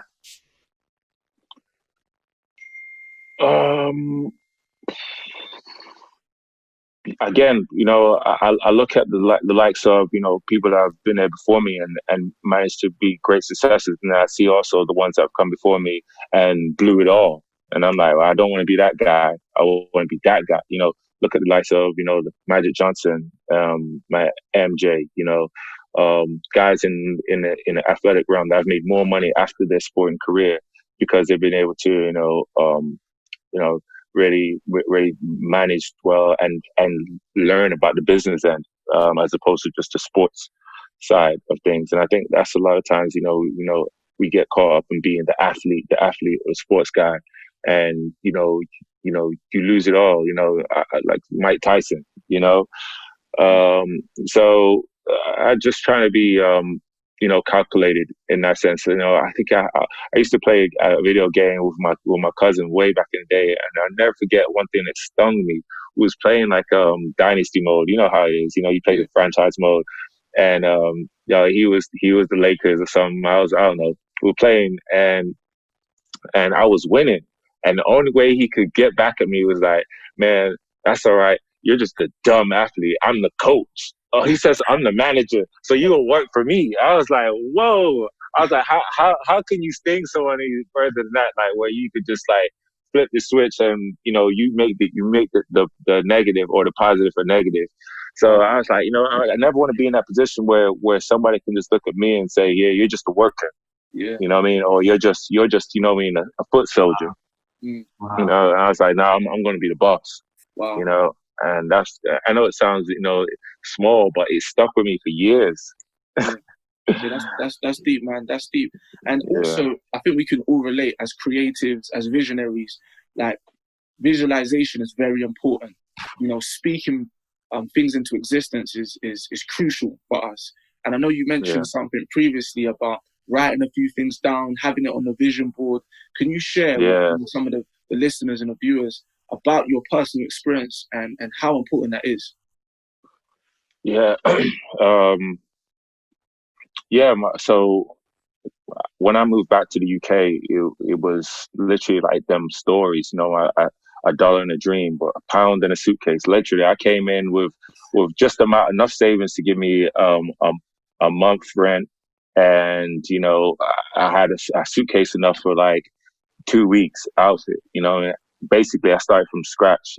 I was born in the UK, but I had to start all over again because with my parents we moved to the US when I was 10, and started fresh there. So most of my memories were from child years. So when I moved back as a graduating student from university, I was like, okay, well, I'm going to try this, this career out in Britain and see how I get on with balancing in the sports and ultimately a business. Even though I didn't have a business at the time, it was just a case of, I kind of went off topic, didn't I? It was just kind of, to me, it's like, I was kind of, I had no other way, no other option. It was, I committed fully, and I never really had much, but I had a lot of potential, and I knew I had a lot of potential. But it was just a case of having the bravery to see it through, because when your back's against the wall, and again, that's where the vision board came at it. I had, that was like that was like my television, my entertainment. I would see my vision board every day, and I knew, you know what, I got to make something out of this, because you know I have my sisters and my mom, and you know they, you know, as much as they didn't depend on me, they, you know, there was times where I felt the pressure of being in Britain, like, you know, the pound is higher than the dollar. You know, I got to be, you know, there's always them stories that, you know, you got to, you know, send back money to the family and stuff. And I just felt as if, you know, they would see me living in the UK and they would think, you know, like how everyone would think, it's all roses and stuff. You know, there's, you know, it's lavish living, you know, but in reality, you know, I was in the inner city, you know, Perry Bar, you know, Birmingham, in a 1-bedroom flat, you know, and I had to see my situation is temporary, yeah, and look further ahead to see, like, all right, this is I can only get better from here. By the end of the day, if all hits the fan, my rent's only $200 a month or £200 a month, so I could just manage with that. So I had you know, I had nothing to kind of um I had nothing to kind of be ashamed of, because I knew everything was, you know, I mean, was, you know, the bigger goal. And at that stage, it's like, you know, it was humbling, but at the same time, it was now it gives me chills thinking back, because it was like it wasn't it still feels like it wasn't that far long ago. But you know, if I look back at it, everything on my vision board I completed, because I saw it every day. You know, I saw it every day. And I didn't really believe but I had nothing else to, you know, I have no choice. I've tried everything else. Let me just try this, you know, and it actually worked. It's for if anyone that does it, it may not be within that 1 year. It may not, you know, it may not be 2 years, but you know, that's the thing about a vision board. You know, those images stay in your head. So regardless, you know, I mean, once you watch it for at least a month, 2 months, you know, and you see it, you know what you want. And if you don't know what you want, that's kind of when you just fall into anything. Yeah. That's deep. That's deep, man. I think one of the most powerful things, especially what I look at my life being a black Brit, so to speak. So having insight into West Africa, but then I look at someone like yourself who then has that strong insight into America, has the insight into British culture. And then we look at things like the Black Lives Matter movement in the UK and US. We look at NSOs in Nigeria and the other protests across Africa. And my question to you would be, based on all of that, where do you see the hope for us as a people going forward? Do you see a change, a genuine change coming? And where do you see pockets of hope and pockets of impact? Well, there's definitely I would say momentum. That's a great question. There's definitely a lot of momentum. There's definitely a lot of I would say a lot of feathers that have been ruffled within this time. And I think it all starts with some type of you know, it's like that, you know, the rolling ball effect. You know, I mean, you start picking up some momentum and it starts increasing the speed, and then it develops a little bigger, and then before you know it, bulldogs, you know, everything that is in sight. And I think with all those things, I think Tupac said it best. You know, for at first you kind of, you know, tap at the door. You know, you might see something. You know, you try to get inside in the door to see what's going on. You get denied. You know, at first sight. Next day you come back and you ask those guys that have food in the house, can I have some food? You know, they say we ain't got no food in here. And when you can clearly see there's food in there, so you leave. The next you come back again. Now your hunger is increasing. So then next day you tap on the door and you say, hey, can I get some food? And it's like, oh, we have no food. And you can clearly see that there's like a full fleet of food on the table.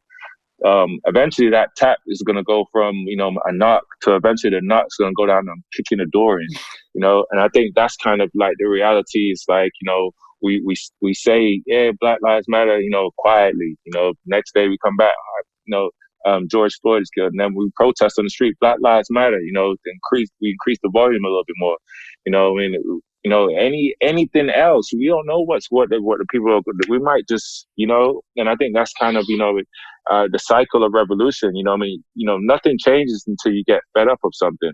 We have to get sick and tired of something to create, a meaningful change and impact. And that's what's happened in the past.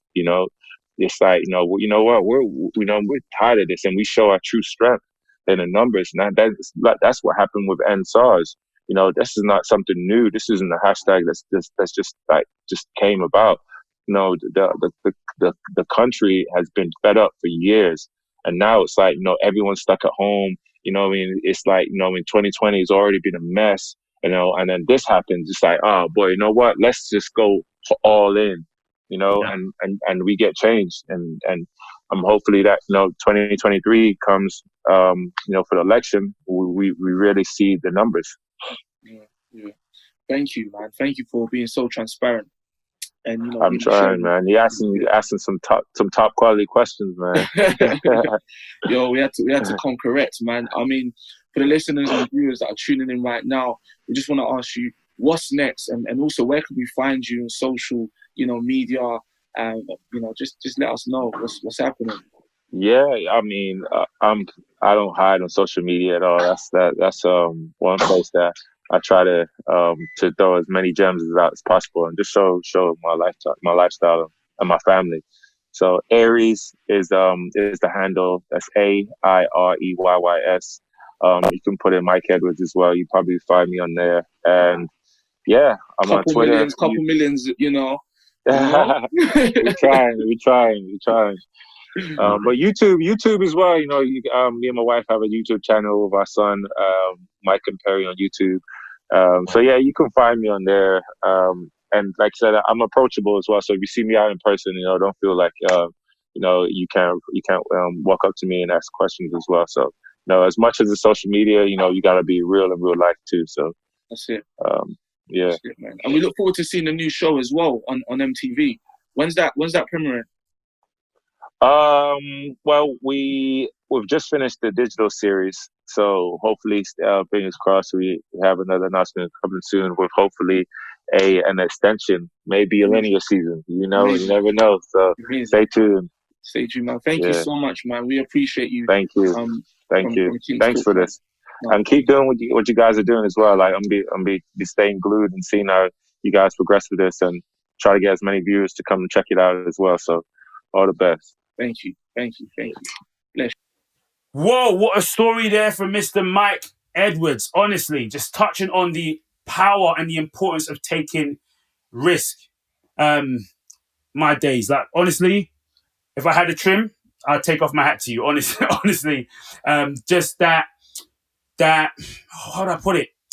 That sheer determination, that sheer belief that you had in yourself right there, just to take your risk, back in yourself. And I think that's what we all need. We all need a degree of risk, great things don't always come easily. And the simple thing doesn't mean it's easy.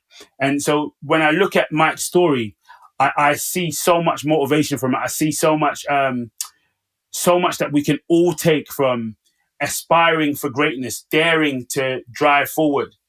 He spoke about making his vision board, and looking at it every single day until he saw everything come to life. And I think, as we're now at the tail end of the year, I think that's something that we can take away stepping into the next year, putting a vision board together, being honest with ourselves, but also at the same time being aspiring. Like, don't settle or put down the things that are simply just in reach, but shoot for the things that are far greater, that are far more out there, and drive towards making it. So Mike, thank you so much for sharing that. Will, Dex, thank you so much for gleaning that out of Mike as well. I think that's such an incredible talk there. We are going to now, I am now going to hand over to Will and Dex, who are now going to speak to our event sponsors of the day, Virgin Money. Yes, so we're here, King's Talk, and it's been a very eventful, such an eye-opener, educational, and insightful as well. So, just as a big thank you, specifically to Virgin Money for, partnering and helping us just to amplify this voice. We have got an amazing guest who's really been part of the, behind the scenes and given us the opportunity just to really just make this a great event and a great topic. I just want to introduce Francis Lake right now. So if you're listening right now, you can clap. We can hear you, we can feel you. But yes, we've got a few questions, that we wanted to more or less just ask Francis from Virgin. And first, just starting more or less saying, why is the King's Talk collaboration important to Virgin Money? Brilliant. And Nicholas, can I say thanks to you guys first, before, because this is an amazing event. It's a brilliant thing to be doing. I think it's phenomenal. So I feel it's a pleasure and a privilege to be involved, to be honest. I guess to the kind of question of why did Virgin Money want to kind of be in partnership? I think for us as a company, we genuinely want to kind of take bold action. So our purpose is about making you happier about money, and those words we chose really carefully. Like, making is about bold action, doing things that really make a difference. We chose you because it's about you, not about me. It's about what can you do for other people.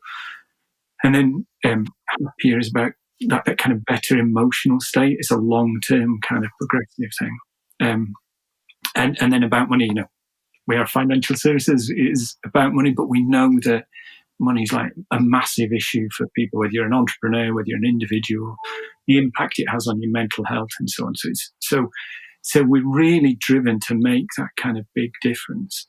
But we know that we don't know everything. We haven't got all of the answers. So when there's a chance to work with people who know stuff a lot more than us, when they're setting out to take bold action, we want to do that. And with King's Talk, that's what strikes me, is that you guys are, you are absolutely taking bold action that makes a big difference to an awful lot of people. So the opportunity to be involved in that is fantastic. Thank you. And Francis, how would you say us working together, the collaboration, the planning we've actually been able to do together, which has been awesome as well, how do you feel like that's been educational and an eye-opener to yourself and to your colleagues over at Virgin? Yeah, it's that's a great question, because there's been loads, right, isn't there? That I think there's things where the angle that you come at challenges from, I think, is really different. So I guess if I'm really kind of, as a big company, when we're looking at things like inclusion or mental health or issues like that, a lot of the time you could engage with kind of other big corporations, or the kind of chats you have where you could talk to other banks, and then essentially I'm talking to kind of people like me, frankly, but being able to partner with you guys, the kind of speakers that you bring are really different. The insights that you've got into challenges are really different. To be able to listen to voices from the Black community talking about issues that are very, very real, that frankly I don't, wouldn't necessarily impact us. That's been a huge kind of learning. And then even so I guess a little bit of tribute to you two. When we first started talking, and you guys were talking about the businesses that you're running, that kind of entrepreneurial mindset is phenomenal. And then that bit of just being able to give straight back to the community, while kind of taking your lessons, what's going on with you, that you kind of bring your whole humanity to it. And that's frankly been inspirational for me, to be honest. It's been a pleasure. Thank you. We've got a lot of people actually just saying, when is the next one coming? We loved it. So insightful, educational. How can we expand or expect to expand the partnership between King's Talk and Virgin Money moving forward? So I think there's a whole bunch of opportunities, I think, for us here. I think there's some. So one of the great things about doing the event this way, and the first thing the sessions we've had today, we can keep on using those.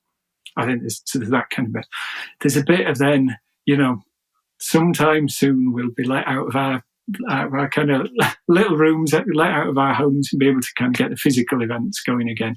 And I know, Sunil, I know you guys worked on the first event, be really keen to be able to do more events in stores. So I think we need to be able to look at that. And if this continues, I think, I suspect when we get the feedback on the back of today, I think there'll be some phenomenal feedback, and has been able to look at how do we do this, how do we bring more events like this is something we should keep looking at. And the other great thing for us as Virgin Money, we're part of the wider Virgin family. So I'm really hopeful that colleagues from other Virgin companies have been on today, and then we can also look at how do we get conversations into all of those companies as well. So I think there's just a whole bunch of opportunity for us to always kind of pick out from them. And then the other thing, I know you and we all talked about a little while ago, the kind of bit around, so we do bank businesses with bank entrepreneurs. We want to support entrepreneurs, and so it's kind of thinking about how do we create that kind of cooperation where how are we able to bring some of our advice to kind of people who are kind of listening and are part of the kind of King's Talk community. So I don't know, in my mind's sort of buzzing with opportunities. It's which ones, it's more the order we go after them, I guess. That's amazing. And could you speak to us about the co-working facility that you guys have put in place in some of the Virgin stores? Tell us a bit more about that for the listeners that are also, entrepreneurs, and always on the go, and they need a place to work. Could you just explain the available facility that's out there? Yeah, absolutely. It's one of the things that I really love about our kind of stores. So we're kind of expanding this across more and more stores, and I think we're going to be able to share that with everyone, like where they are at the moment. But what we have in a kind of co-working space is that if anyone who's kind of listening wants to be able to go into one of our stores, obviously ideally you'd be a customer, but it doesn't matter if you're not. Like, anyone can kind of use those co-working space in the stores. People are able to kind of sit down, kind of get the work done, have meetings or have sessions in there, and just really make the most of it.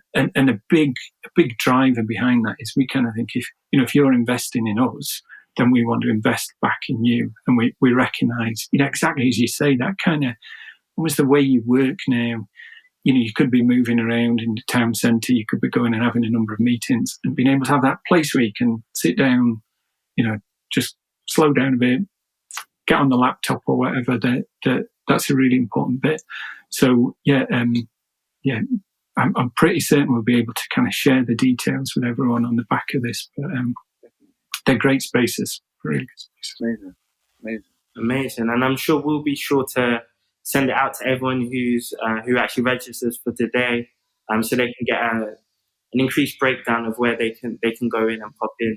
I know we took advantage of it. We were fortunate enough to use one of your spaces for our first event, which was amazing. So yeah, I'd encourage all the listeners and viewers, if you want a free space to work from when things aren't as bleak as they are now, when there's less of a lockdown, then yeah, there's those free spaces for sure. And I guess in conclusion, my last question would be, if people want to understand more about Virgin Money, how Virgin Money are making an impact in the space of mental health and supporting diversity, what kind of initiatives do you guys already have in place? And what are you planning and dreaming of to ensure that, there is an increased investment around mental health and diversity? Yeah, that's a great question. So one of the things I'm most proud of is, so as an employer, we like lots of companies, we kind of have managed performance, but in lots of places we know that the way people manage the performance of their colleagues is it's almost like creating a state of threat the whole time. So it's just adding to anxiety and people worry about it. So our approach on performance is the way we describe it is we try and get everyone to be at their best, and we try and get them to help keep kind of setting your personal best.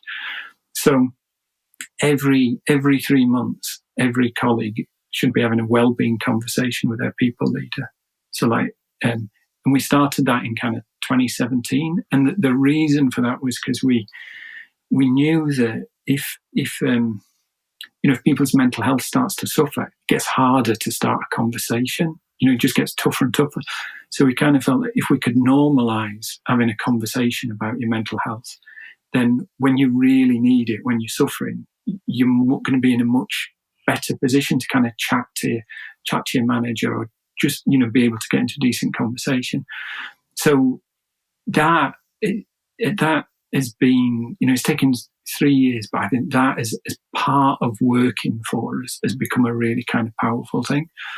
And then the company that we work with on that performance approach, they've introduced it to loads of other companies. So they told me in there, I think it was April of this year, there was like 1 million wellbeing conversations that have been created because of that. So that's a really, something that where you kind of create a little ripple that we kind of feel really proud of, really.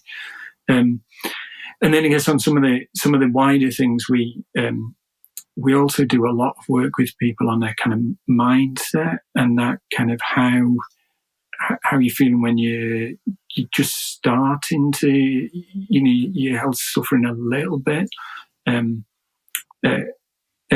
how you kind of get yourself into a positive frame of mind and are able to sustain that, which again, in a year like this has been massive. So I guess that's the kind of mental health bit. I think on inclusion, it is a massive thing. And I think for me, and this speaking personally, I've been involved in inclusion for a few years, but I feel like I've learned more this year than all the rest of the years combined. And partly I've learned how little I know. So, so particularly kind of from Black Lives Matter, I think it's really made us stop and think and examine everything that we're doing. And so we know we've got a lot of work to do. We've got loads of work to do, but we're trying to work with, for example, all of our senior leaders to help kind of raise their awareness, raise their understanding.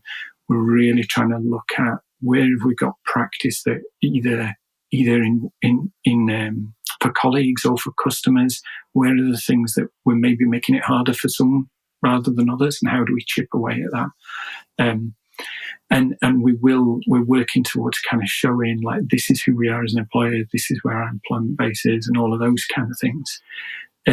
But part of you guys are really helping us with this, where we know in order to understand all of the kind of the different communities in Britain, we need to hear more from different groups of people, different communities, and frankly, events like today are phenomenal for that. And so, thank you for letting us kind of be part of that. It's a massive help to all of our colleagues as well. Thank you as well, man. And there's a list of great people just to thank just for putting this all together, and they know who they are. From people like Sunil, Emily, the list goes on. But we just want to thank the whole of the Virgin team members, just for spending the day just to listen, just to be educated, and thank you as well just for taking out the time to give us feedback as well. And we definitely hope just to take it to another level and to expand. So yeah, I think for myself and Will, just massive thank you. And there's more to come. There's definitely more to come. So yeah, man. Yeah, that's what we got to say on this end, man. Will, you got anything you want to add to that? No, I just wanted to echo everything Nicholas has said. It's been a pleasure to work with you so far. And I just dream of a time that we can spread this impact even wider. So super excited for what is to come as well. And thank you so much. Yeah, and thank you guys. It's been brilliant. Hopefully we'll be able to meet up properly at some point. Right. We can look forward to that as well. Yeah, that'll be good, man. Definitely, man. Thank you again. Thank you.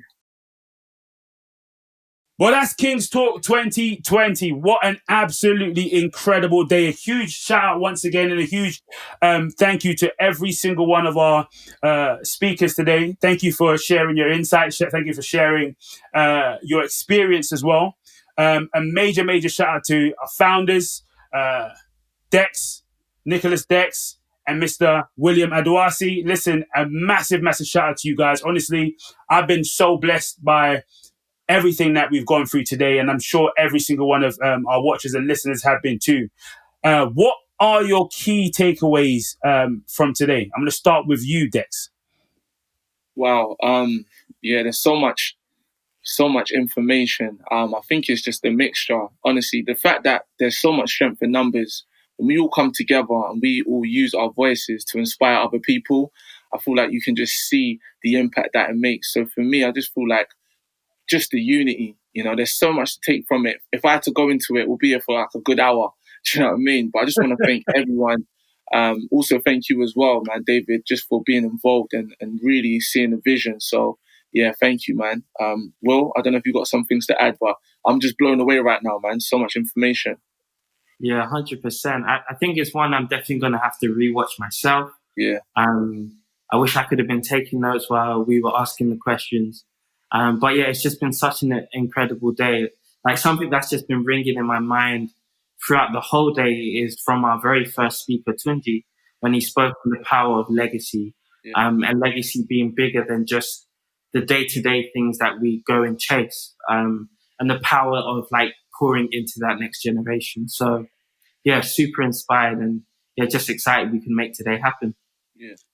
Absolutely. How can we see more? What more can we expect to gain from King's Talk within the next year? Because obviously, we people that are watching now are going to be thinking, listen, we can't wait till next year before we hear from you guys again. Do you know what I mean? So what can they expect and how can they reach out to you guys?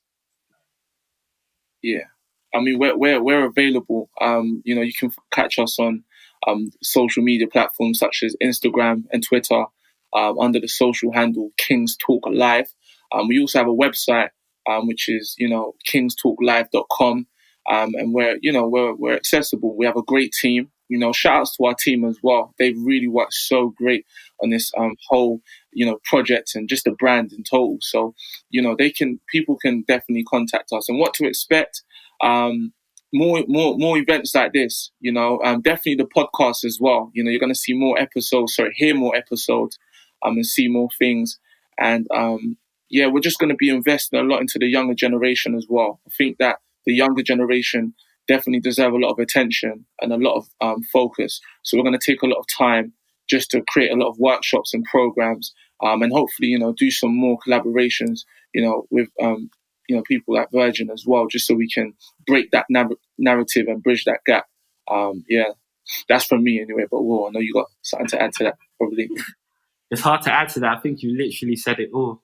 Yeah. But yeah, we're always going to be that community. We're always going to be that signboard that encourages Black men to speak, to speak out, to heal, to become the very best versions of ourselves. So yeah, I'm just super excited for all that is to come. We're hoping to increase our collaborative efforts. We're hoping to just reach more and more homes and touch more and more lives. So yeah, excited for all that is to come. Absolutely. Well, the final thank you is to every single one of you guys that have been joining us from the beginning. Some of you guys have been out at the first ever event and made it here again in a year's time, a year later. So we just want to thank you guys as well. And honestly, have a incredible end of the year. Have an amazing Men's Day, International Men's Day. And lastly, remember, everyone, to use your voice. I've been David Aloka. You've been watching Kings Talk Live.